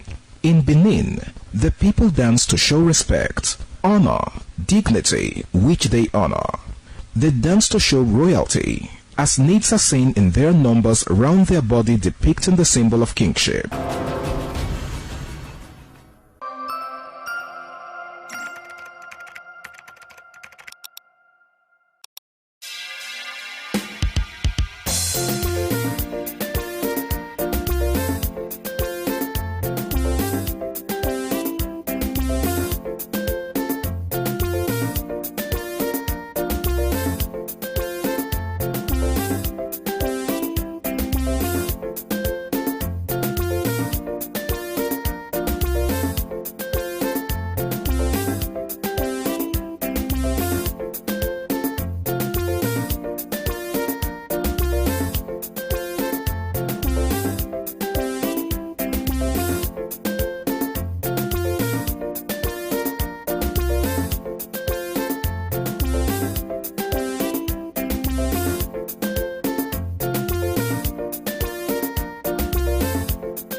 ITV, certainly the best.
ITV, certainly the best.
ITV, certainly the best.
ITV, certainly the best.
Thank you very much for joining us on the program, Healthy Living. What is the kidney? The kidney is an excretory organ in the body, which is for metabolism. Tuberculosis affects many organs in the body, but the common ones it usually affects is the lungs. Epilepsy is a neurological problem. Okay. It is an injury in the brain which causes someone to begin to convulse, to go into fits. It is curable, but the cure is a long-term thing. If you eat well and avoid those risk factors that will make your immunity to be down, then the risk of contracting tuberculosis will be reduced. If you're healthy, then you're wealthy.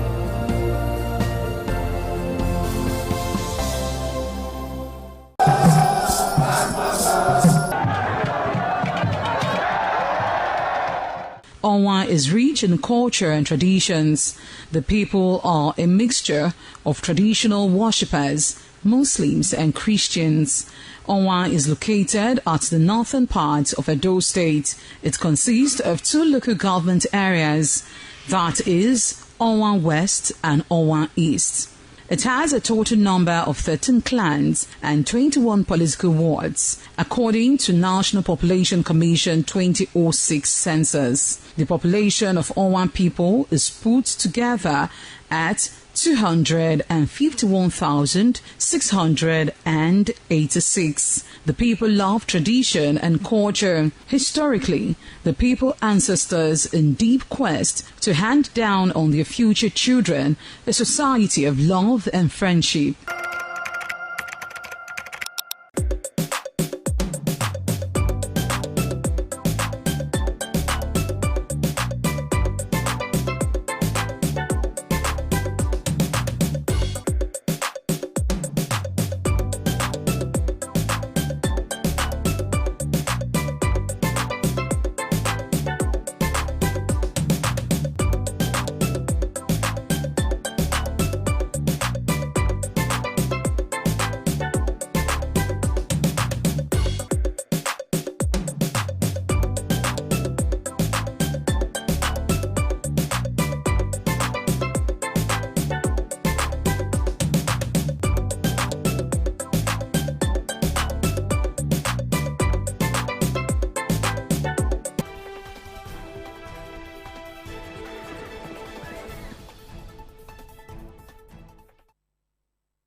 The land of Onwa is inhabited by the people with common ancestry, language, religion, economic and socio-political ties. However, irrespective of their subtitle differences in language and culture, they share common traditions. The people are known for their hospitality. Onwa traced their origin to Benin Kingdom. As a result, for a man to find a comfortable place for living, the name Onwa was derived from the largest and longest river in the area, which is known as Onwan or Onwan.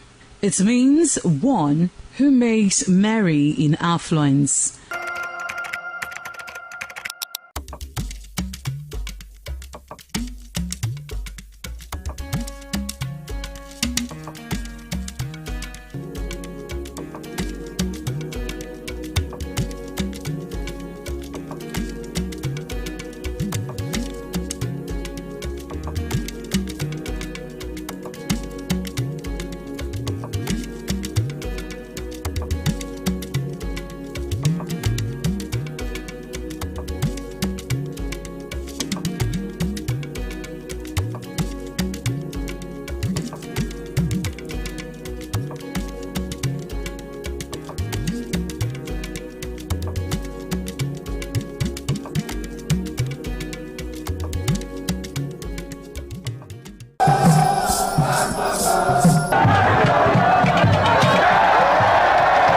Some days, there comes the Ugemobo Festival, which the Oba celebrates outside the palace gate.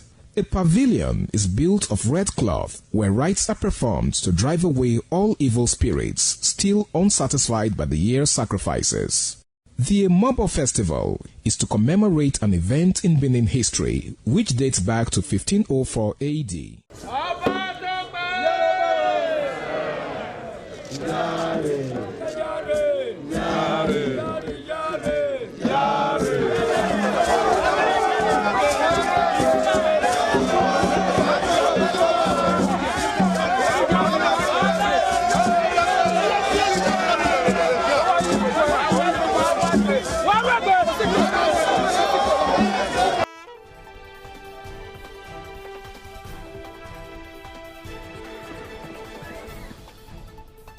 They want to work it in the APC view to what they call one-party state.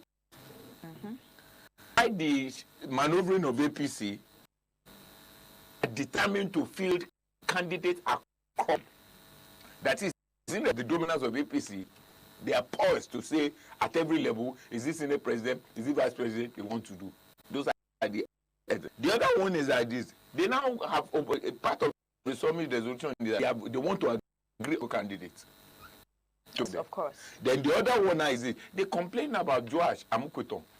That's a compromise. There is a compromise and also shows most of a ruling party. Okay. And they also say now that they want a review at the National Assembly so that they will maintain the sanctity and the integrity. To the best of my knowledge, these are just witches of the time constraint. I appreciate the fact that yes, they can achieve some. It's their own wish. Okay. They are constrained with time. They do not have time. There's no time in place. Yeah. Because we're now looking about 6 months. About 6 months. ADC has not gotten there. They are still going to be 27 to get the verdict. Just as PDP are still ready to get the verdict. From a convention. Then two, you are coming in with people and you are not even involving chairman of legislative function. They are going to work against one another. That's the reality. It is true, they are coalition. But the house, the question is, a house that is divided against itself cannot stand. And also, the message, the intent of the purpose of the summit now is if we get the tenor of democracy. Look at Magide, Governor Makinde. That is an afro. It's for you to say because you are not in power or because you cannot face the incumbent power, there will be wait here. Wait here in the parties when they use petrol to be able to bomb people's house. How do you compare with the reality? So it is a agglomeration, congregation of desperate, disgruntled politicians who believe they want to have the power, but they don't have the fundamental understanding of how to go about the political terrain. If people cannot organize a party, they can't organically organize a party. How can they organize a nation? And also the problem they will have is issue of self-interest. I mean, most of these people you're talking about, they've been in power before. They've been across different parties, occupying different positions. But because they couldn't get their aim, that's why they're coming in together. Is that not the reason why? Many of them come from APC. to PDP to ADC. Some come from PDP to ADC. They are disgruntled politicians who want to hijack power but do not have the fundamental that drives the process. Now, you can now see, why I'm saying this is it. The entire nation is divided into two now. We have the northern and we have the southern caucus. The northern caucus, we have three prevailing candidates who are interested in being the president. We have Atiku, we have Tambuwa, we have Bala Mohammed, and the northern governor. Those are the ones representing the bloc of the north. And the idea is, what are they looking at? They are saying now that president government cut short their lane. Cut short in the sense that it took over. You understand? Cut short the 8-year tenure. And secondly, they are looking at that as a 2023 PDP, that Atiku won PDP, but it was Ashwaju that won election. So they believe it's their right. They are saying the PDP is saying it's their legitimate right, and because Atiku could not win, did not win under PDP, is now they are taking it as a right. And then two, they are claiming that because the entire north has about registrable number of 75 million voters, they are saying now that because of that number, they have the, these are ground for them to say they want to do. And incidentally, they are saying now that one, even in the mix of it, even if somebody from the south in the PDP, I'm talking of PDP in the northern caucus, they are saying even if somebody from the south wins the presidency, they not to have VP, they not to have the Senate president, they not to have the secretary to the federal government, and also they will control about 50% of the entire ministry. But Tumba, at this point, the question I asked earlier, do you think Atiku will be one of them who will want to step down? Because we all know that Atiku has been contesting for a time, and still, he still hasn't gotten the question of stepping. So now, do you think any of them would want to step down? Because it seems now that they're both interested in the presidential ticket. The contest of stepping down doesn't exist when you come into coalition. Or step aside, rather. Step aside. Yeah. It doesn't exist when it comes to coalition. Because the basis of coalition is that whatever decision that is made, all of you will agree to it. It's a consensus. So, invariably, two candidates cannot become president. But I can assure you today, Atiku will not want to step down.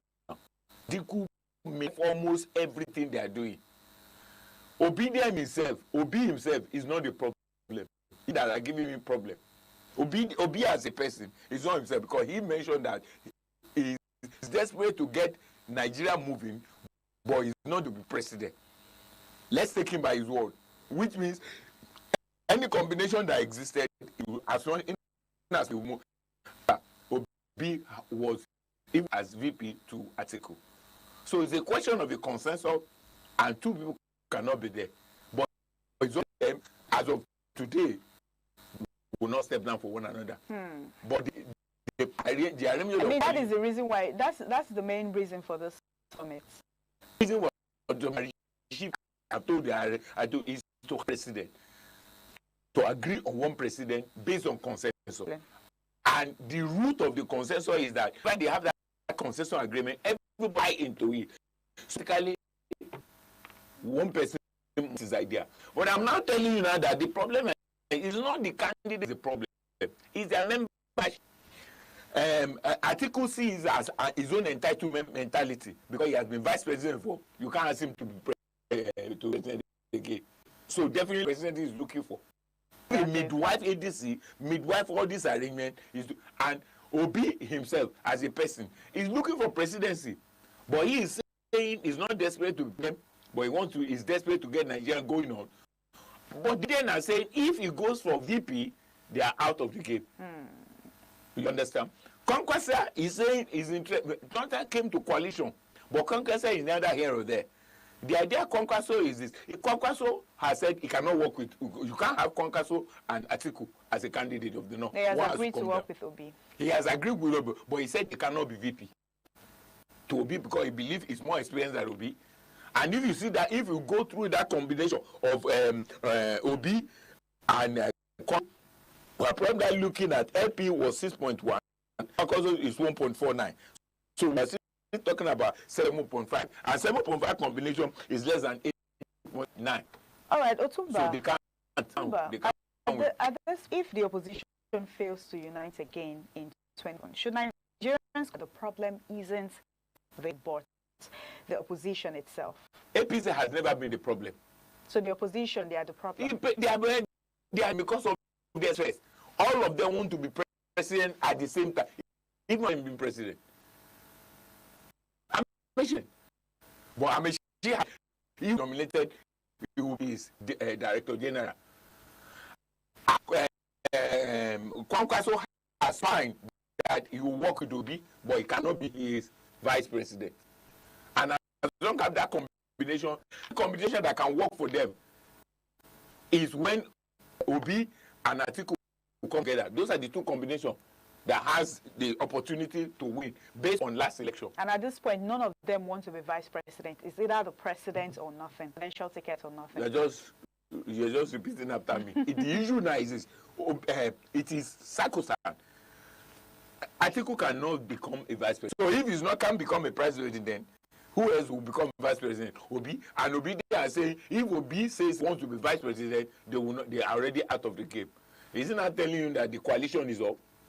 And the other coalition is between Kwankwaso and Obi. And if you look at the calculation that we're having now, Kwankwaso, if you add based on the last election, 6.1 million votes plus 1.49, that is around 7.5. Invariably, if you look at it, let's say 1.5. Okay, let's say 7.5. If you look at it carefully, 7.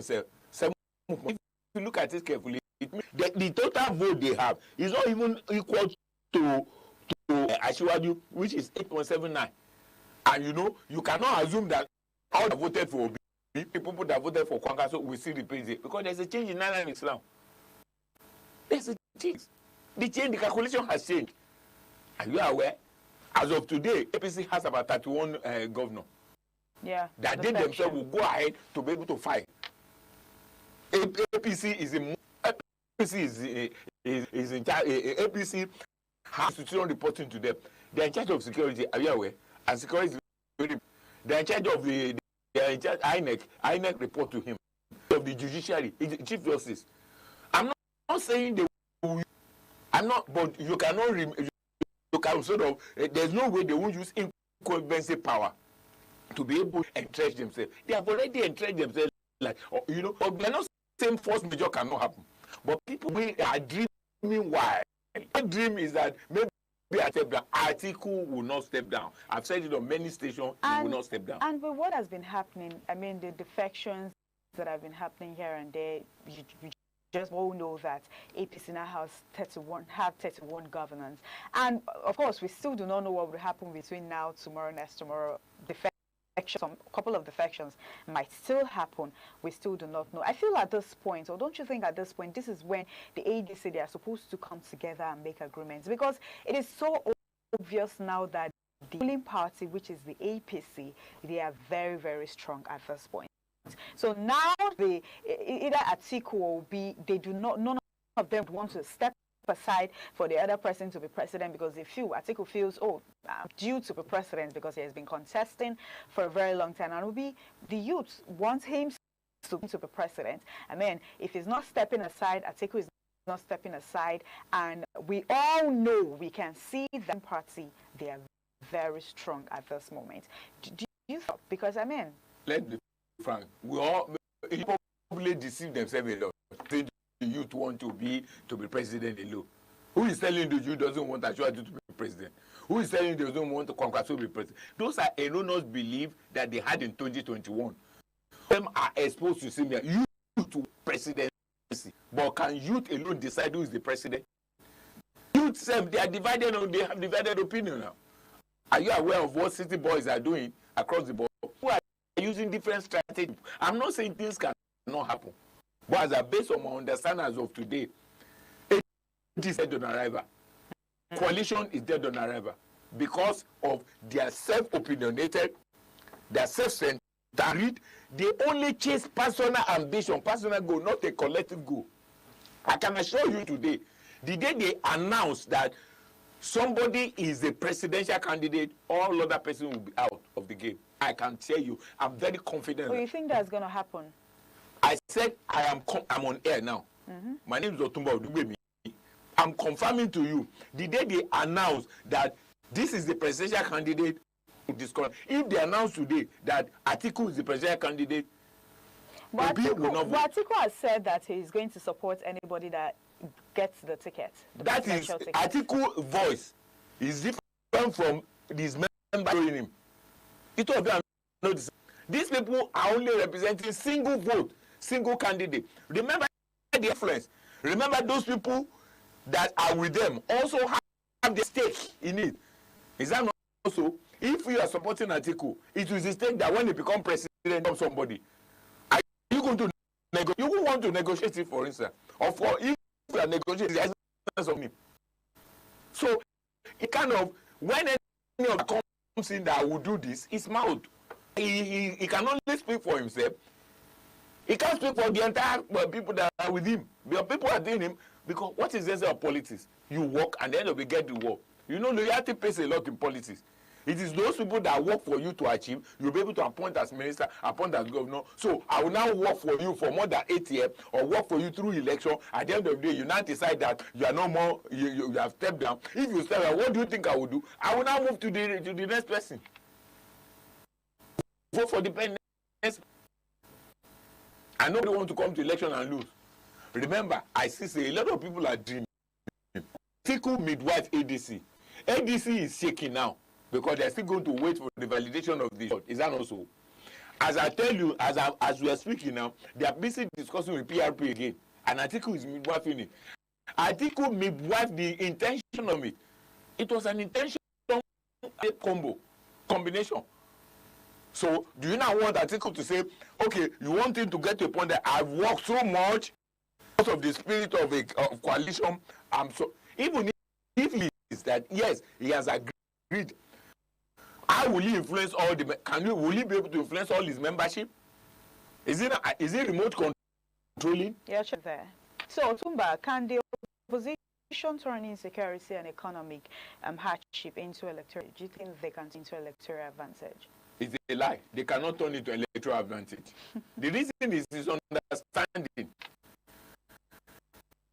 2023, they can do that. Now it's different. We all know the fact and figure. Everybody is saying we are hungry, we're angry. I will ask them, who is hungry? How come you are hungry?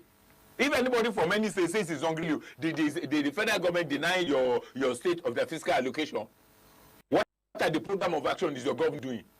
Who caused the hunger? So you mean the government are the problem, not the federal? The subnational are the problem. The state is the problem. The states, yes, they are the problem. Those are the ones who is hungry. Go to your. How can you when the allocation? Some allocation at 5.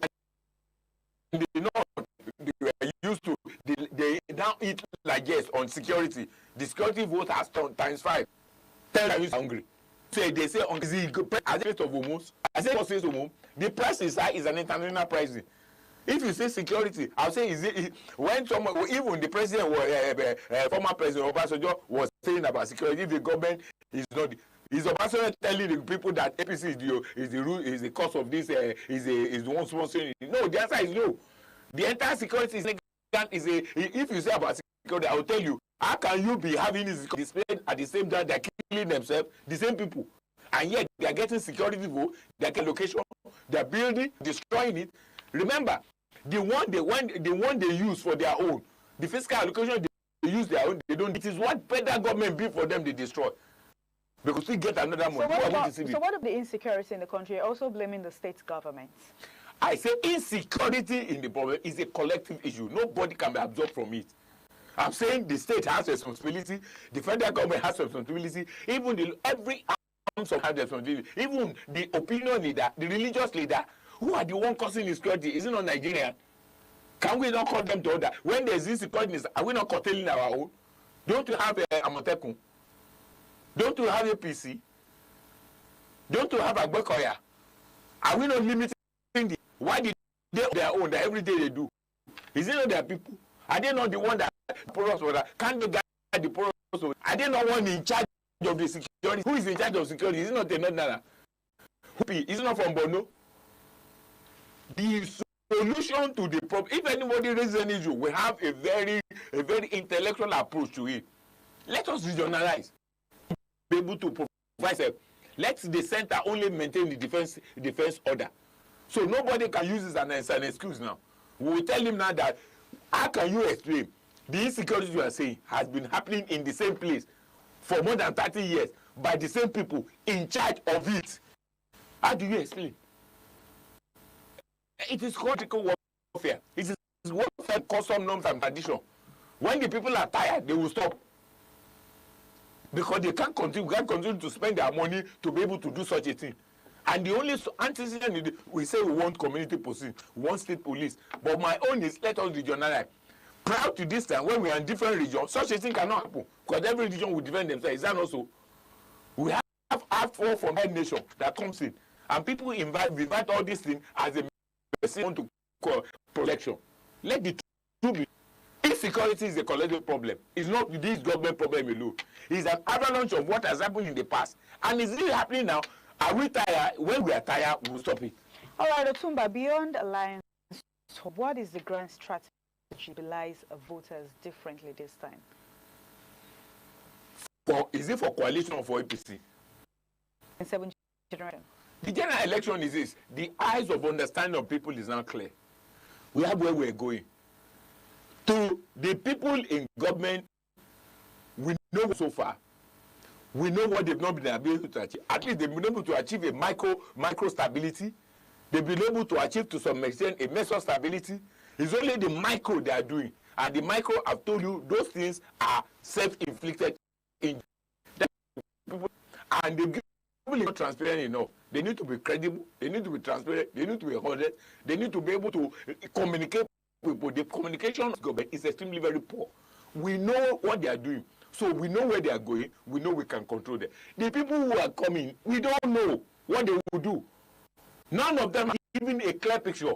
They say when we're there, we will do. They don't want to listen. How do you judge people who don't understand, who cannot come and convince you how they will do? Ask them how they will do security. They say when we're in charge, we will do.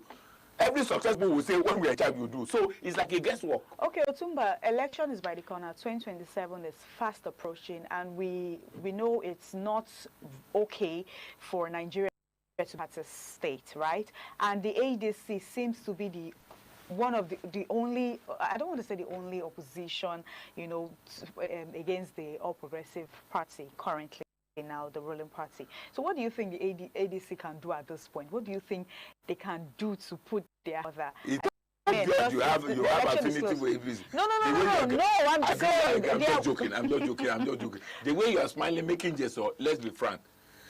The house that is divided against itself cannot stand. The only thing, the party, ADC is not the only coalition. No. We have other 18 parties that are interested to be governor. 18 parties. So don't let us be talking ADC. ADC has no even ground as of today. We are talking about strong opposition. Well, strong opposition, what is strong in them? What is strong in them? They cannot agree on a line of thought. What I'm still saying is, if ADC is interested, they should put their house in order. If PDP is interested, they should put their house in order. My take is that let us come with the one voice that is just, fair, and with equity. All right. Thank you much. Thank you, Kenny Odubemi, for your time. Thank you, Nigerians. Thank you for this Network Studio this beautiful morning on TMI. We'll be handing over to our Benin Network Studio for the continuation on TMI. Just stay with us. I am Rasili.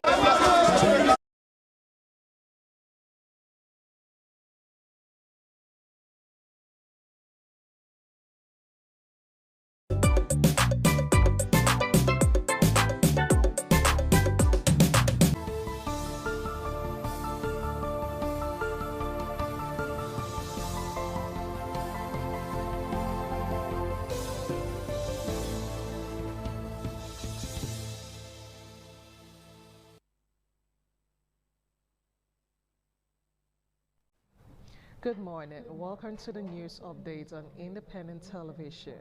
I am Ehoy Davis. 2 suspected kidnappers have been arrested by a combined team of Edo State Special Security Squad, Edo State Security Corps, and personnel of the Nigerian police. The raid on the suspected kidnappers hired within the Forest of Ama community in Esako West local government area in part of a renewed crackdown on criminal elements across the state. Government House correspondent Kingsley Ochego has details. The operation, led by the Principal Security Officer to Governor Monday Okpebholo, Saturday Oko, commenced following an intelligence gathering involving different security agencies at a Kowaya community in Eastern Central Local Government area. With accurate information gathered, the team proceeded on an over 2-kilometer trek into the dense forest of Ama community in Esako West, where they identified an isolated building suspected to be a base for kidnapping activities. The team subsequently arrested 2 individuals suspected to be linked to a notorious kidnapping syndicate operating within the axis and recovered an army uniform, charms and other items. Addressing journalists after the successful raid, spokesperson for the Special Security Squad, Eribo Enwata, disclosed that the operation was carried out following credible intelligence reports assuring that the suspected leader of the syndicate has been declared wanted. The state is not a place or is not a hideout for kidnappers. We are giving Best 7 days ultimatum to report himself to the Commissioner of Police or the nearest police station. After then, whatever he sees is his own business. Also speaking, the zonal commander of Edo State Security Corps, Joel Aidemebo, alleged that the wanted suspect, identified as Best, has been engaging kidnappers from different parts of the country and lodging them at camps in various forest locations across Edo State. We are not relenting our effort. Every night, every day, we are after them. They will continue to run, and they will not have a safe haven like this kind of building Mr. Best is using to harbor them. You either submit yourself to the authority or we will hunt you down wherever you are. The latest operation marks another significant step in the ongoing efforts by the state government and security agencies to rid Edo State of kidnapping and related crimes, particularly in forested areas which are often exploited by criminal gangs. Kingsley Uchebu, ITV News. Edo State government has dissociated itself from a trending video where an aide to Governor Okpebholo, Emmanuel Akpan Egogo, allegedly threatened to arrest members of the ADC and hand them over to the State Police Commissioner, Monday Agbonika. This was among issues addressed during a bi-monthly briefing at the instance of the State Commissioner for Information and Strategy, Prince Kasim Afegbua. Oluwafemi Farayola has details. When we catch these people, we'll hand over to you, straight to Abuja. Briefing journalist Prince Kasim Afegbua said in view of the trending video, it became necessary to reiterate that Governor Okpebholo does not tolerate gangsterism, saying that the governor is open to constructive engagement from the opposition in the interest of the states. He also highlighted key areas of development by the administration to include security, a 150-bed space Udomi Teaching Hospital, increased grants to the state-owned Ambrose Ali University, Ekpoma, and Edo University, Iyamo, promotion in the civil service after over years of stagnation, employment of over 1,000 civil servants across different cadres, and the recruitment of over 5,000 teachers. We want to disown that statement as not the position of government, as the voice of an individual that is also amenable to existing laws of the land.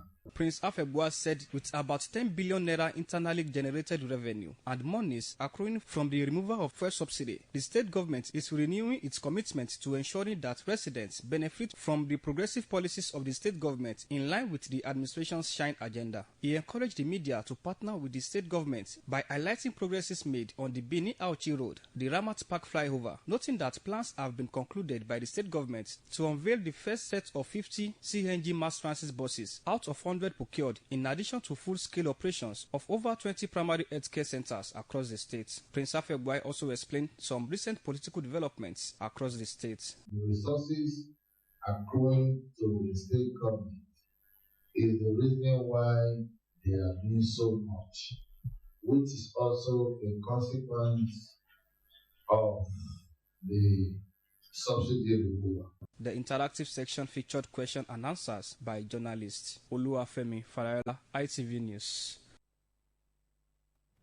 The Office of the National Security Advisor, through the National Counter-Terrorism Center, has reaffirmed its commitment to the effective management of Nigerian correctional centers as part of efforts to tackle violent extremism and terrorist ideologies. Defense correspondent John Tenner reports that the national coordinator of the National Counter-Terrorism Center, Major General Adamu Laka, made this known at a 4-day workshop on countering violent extremism in custodial centers held in Abuja. Correctional centers remain a vital component in Nigeria's security architecture. While designed for custody, reformation, and rehabilitation of inmates, studies indicate that poor management can create pathways for inmate radicalization and recruitment into violent extremist groups. These stakeholders workshop, organized by the Office of the National Security Advisor, National Counter-Terrorism Center in partnership with Canada, and the Global Center on Cooperative Security, seeks to build the capacity of correctional personnel on effective strategies to counter violent extremism across custodial centers. This training, therefore, reflects our collective resolve to address this challenge in a proactive, structured, and sustainable manner. It also underscores the urgency for equipping relevant ministries, departments, and agencies with the knowledge, tools, and strategies required to detect, prevent, and respond to extremist ideologies within custodial facilities.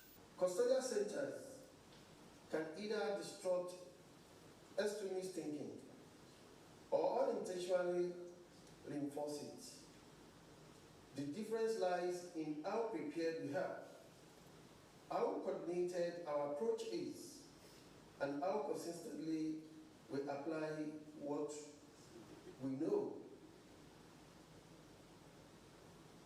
That is why this training matters. Our international correctional work has resulted in the training of over 45,000 correctional staff in various jurisdictions, establishing standard operating procedures, assessment protocols. The initiative aims to improve inmate management, promote de-radicalization and rehabilitation programs, strengthen facility security measures to curb the spread of extremist ideologies beyond prison walls. From Abuja, John Tina, ITV News. The Nigerian Navy has launched a major operation to combat maritime crimes in the Gulf of Guinea. The exercise, codenamed Urban Game Express 2026, involves ships, helicopters, and multinational collaboration. Naval authorities say the operation targets piracy, oil theft, illegal fishing, and trafficking. They add that the exercise will strengthen regional cooperation and improve maritime security. Domestic airlines in Nigeria may suspend operations from Thursday over rising aviation fuel costs. Operators say the price of Jet A1 has surged drastically, making operations unsustainable. Despite meetings with government officials and marketers, no agreement has been reached.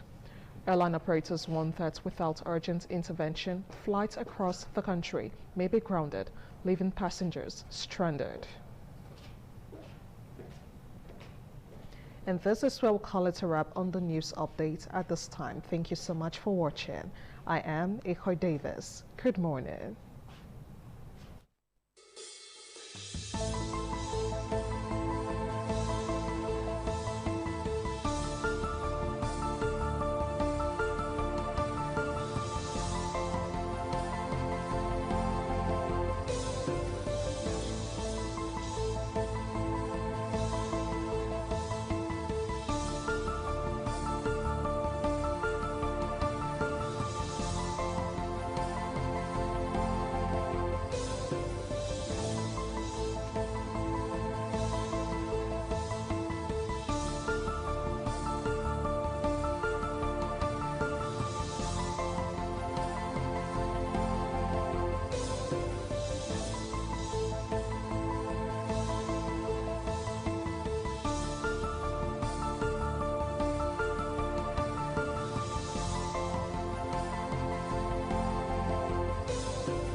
ITV, certainly the best.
Good morning. This is CMI Socials. Welcome on board. I am Anuoluwapo Stevens. Or better still call me a social media butterfly. And I'll tell you what today. We begin in Bayelsa State, where in a video that has now gone viral in Mbepe, Bayelsa State, an unidentified man in white attire and traditional hat stood inside a 1-meter deep hole right in the road center, warning that children and drivers pass daily.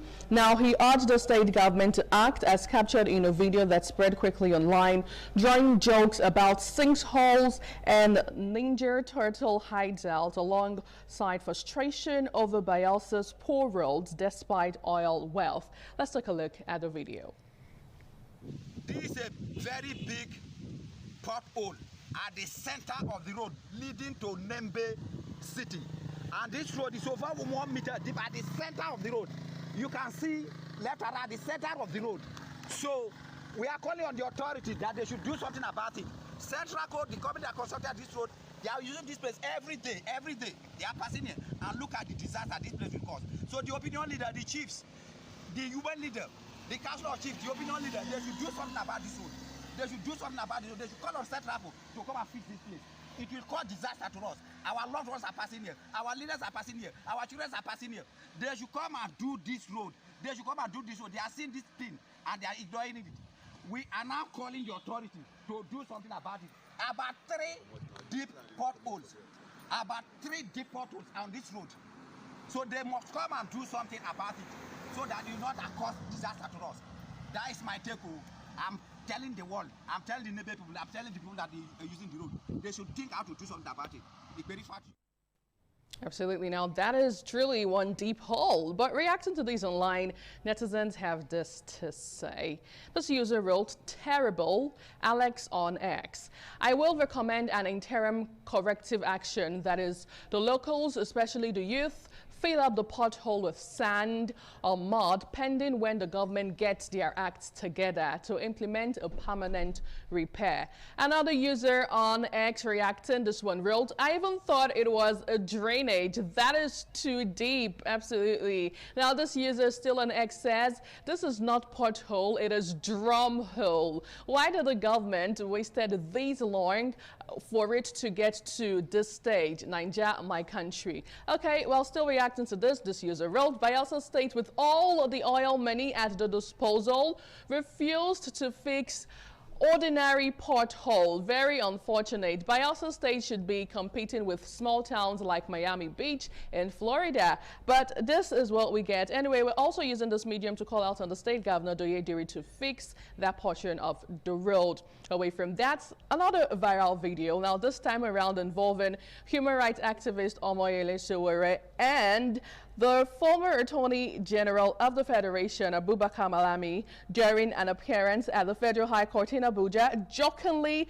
criticizing his past role in government and the state of the justice system. Now, in a video circulating online, Sowore was seen addressing Malami directly, saying the former Minister of Justice was now experiencing the same system he once defended. Let's take a look at the video.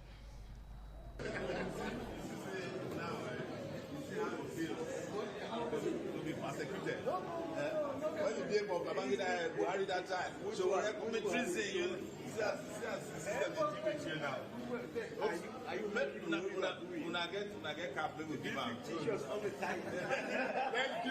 Let's give from now No, we want to recruit you. Now when you don't know say there's failure in the system.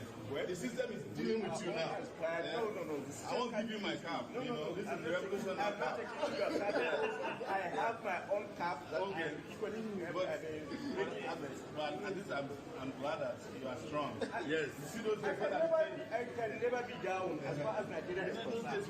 When I come court, where I tell them and say, well, that is truly one hilarious moment. Some would say that Omoyele Sowore is always looking for trouble. Now, reacting to this online, let's see what netizens have been saying. Well, this user wrote on X, Joker's turntable. Everyone wants his turn to oppress. See shining of teeth in person with this veil verm of a scoundrel. Thief, Attorney General, and Fox activists are evenly yoked. Okay, well, still on this beat, this user wrote, this is poetic justice on display.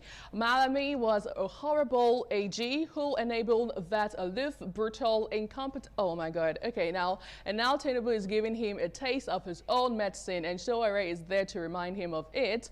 What goes around, they say, okay, comes around. Now, still in this story, this user says, I love how he told him right to his face, not going through the corners. Now, still reacting to this story, this user wrote, if we could have the final tweet. Okay, well, I think that's all we have on that story. Now, away from Nigeria, let's turn our attention now to South Africa, where yesterday South Africans marked their Freedom Day. But in a video that has now gone viral, we get to see South African police stopped a crowd from attacking Nigerian and Ghanaian apartments in a viral xenophobic incident, sparking renewed concerns over migrant safety and government response. Now, video circulating online shows South African officers intervening to prevent a crowd from forcefully breaking into apartments believed to be occupied by Nigerian and Ghanaian nationals in what appears to be a fresh xenophobic flare-up. Let's take a look.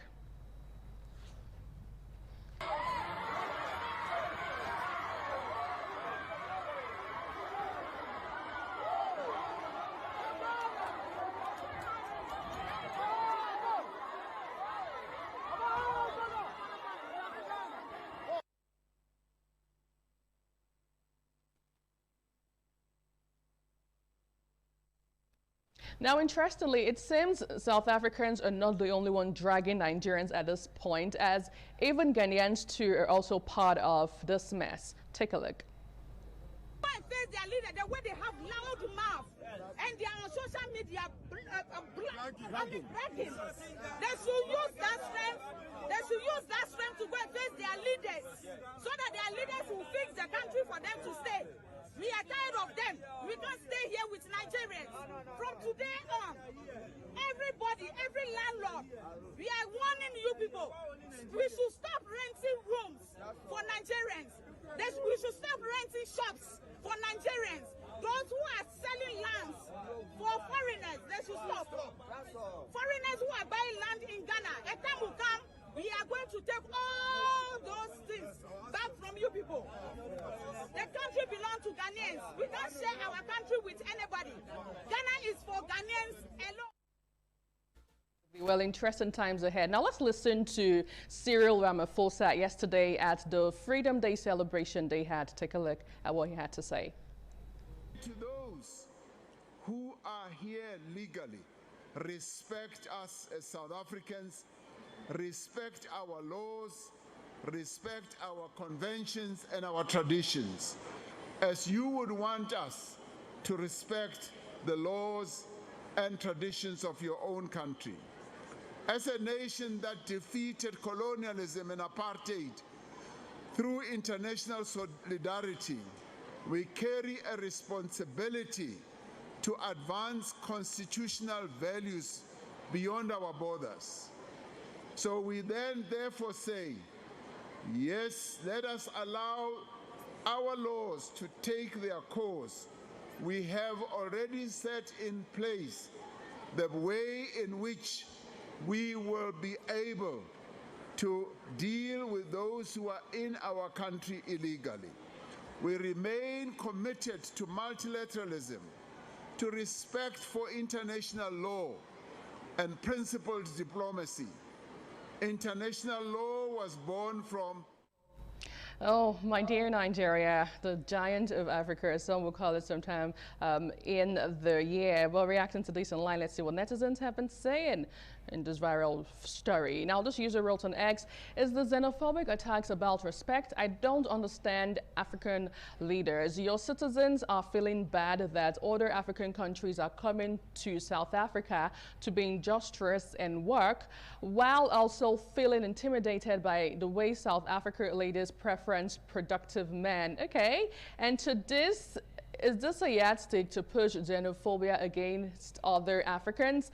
If it's all about illegal migration, why are citizens being the ones to handle illegal migrants as against the government? And he went on and on and on. Well, away from that reaction, let's see another one that we have on the story. This user wrote, it hurts seeing Africans attacked in another African country. This is not the Africa we dreamed of.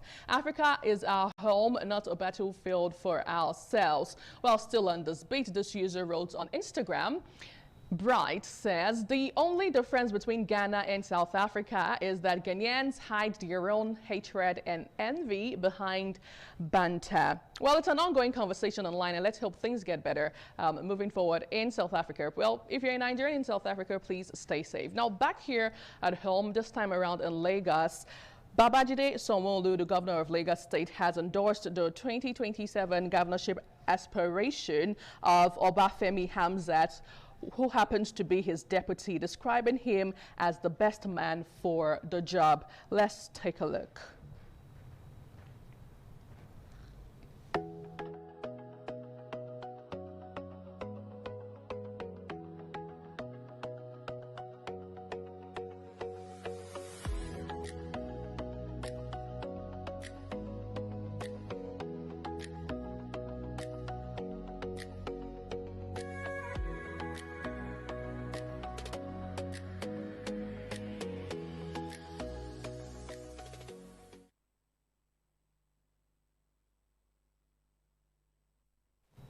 Now moving over to tweets and reaction, let's see what you have been saying. This user wrote, Babajide Sanwo-Olu endorsement means nothing if they don't translate into better living conditions for the people. Leadership should prioritize impact over internal political arrangement. Okay, well, reacting to this further, this user wrote on X. Let's see another tweet. This one says, Godfatherism has always been a major problem in Nigeria's politics. Another user still reacting to this one online. This one wrote, have the Lagosians endorsed Obafemi Hamzat?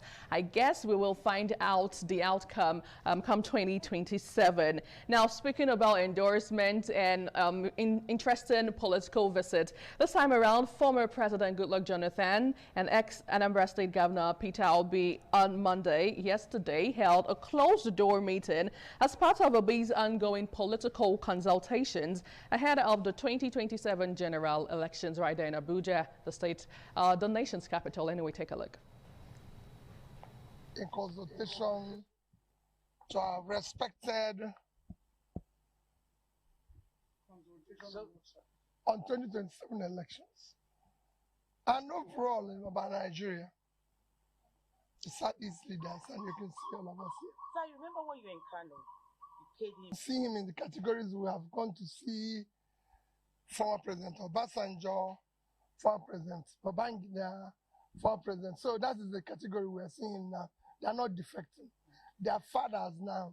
They are not defecting. They are not involved. But we need to consult them because, especially someone like him, who served the country very faithfully, focused, and did what is expected of democracy. In this declining situation, you consult him. No, that wasn't even in discussion. And you know I'm contesting, so I wouldn't be pleading for the third candidate. I just came for consultation of the 2027 election. What were his words? What do you think was as a father, he wished the country well. Absolutely, wishing the country well. That's all we want at this point. Now, that was Peter Obi right after the meeting with former President Goodluck Jonathan in Abuja. What do you think would be the outcome of the meeting? Well, we'll find out in months to come. Now, that's how we wrap up TMI Socials this morning. Thank you so much for being part of the show. I am Anuoluwapo Stevens. From all of us on This Morning on ITV, please have yourself a great day ahead.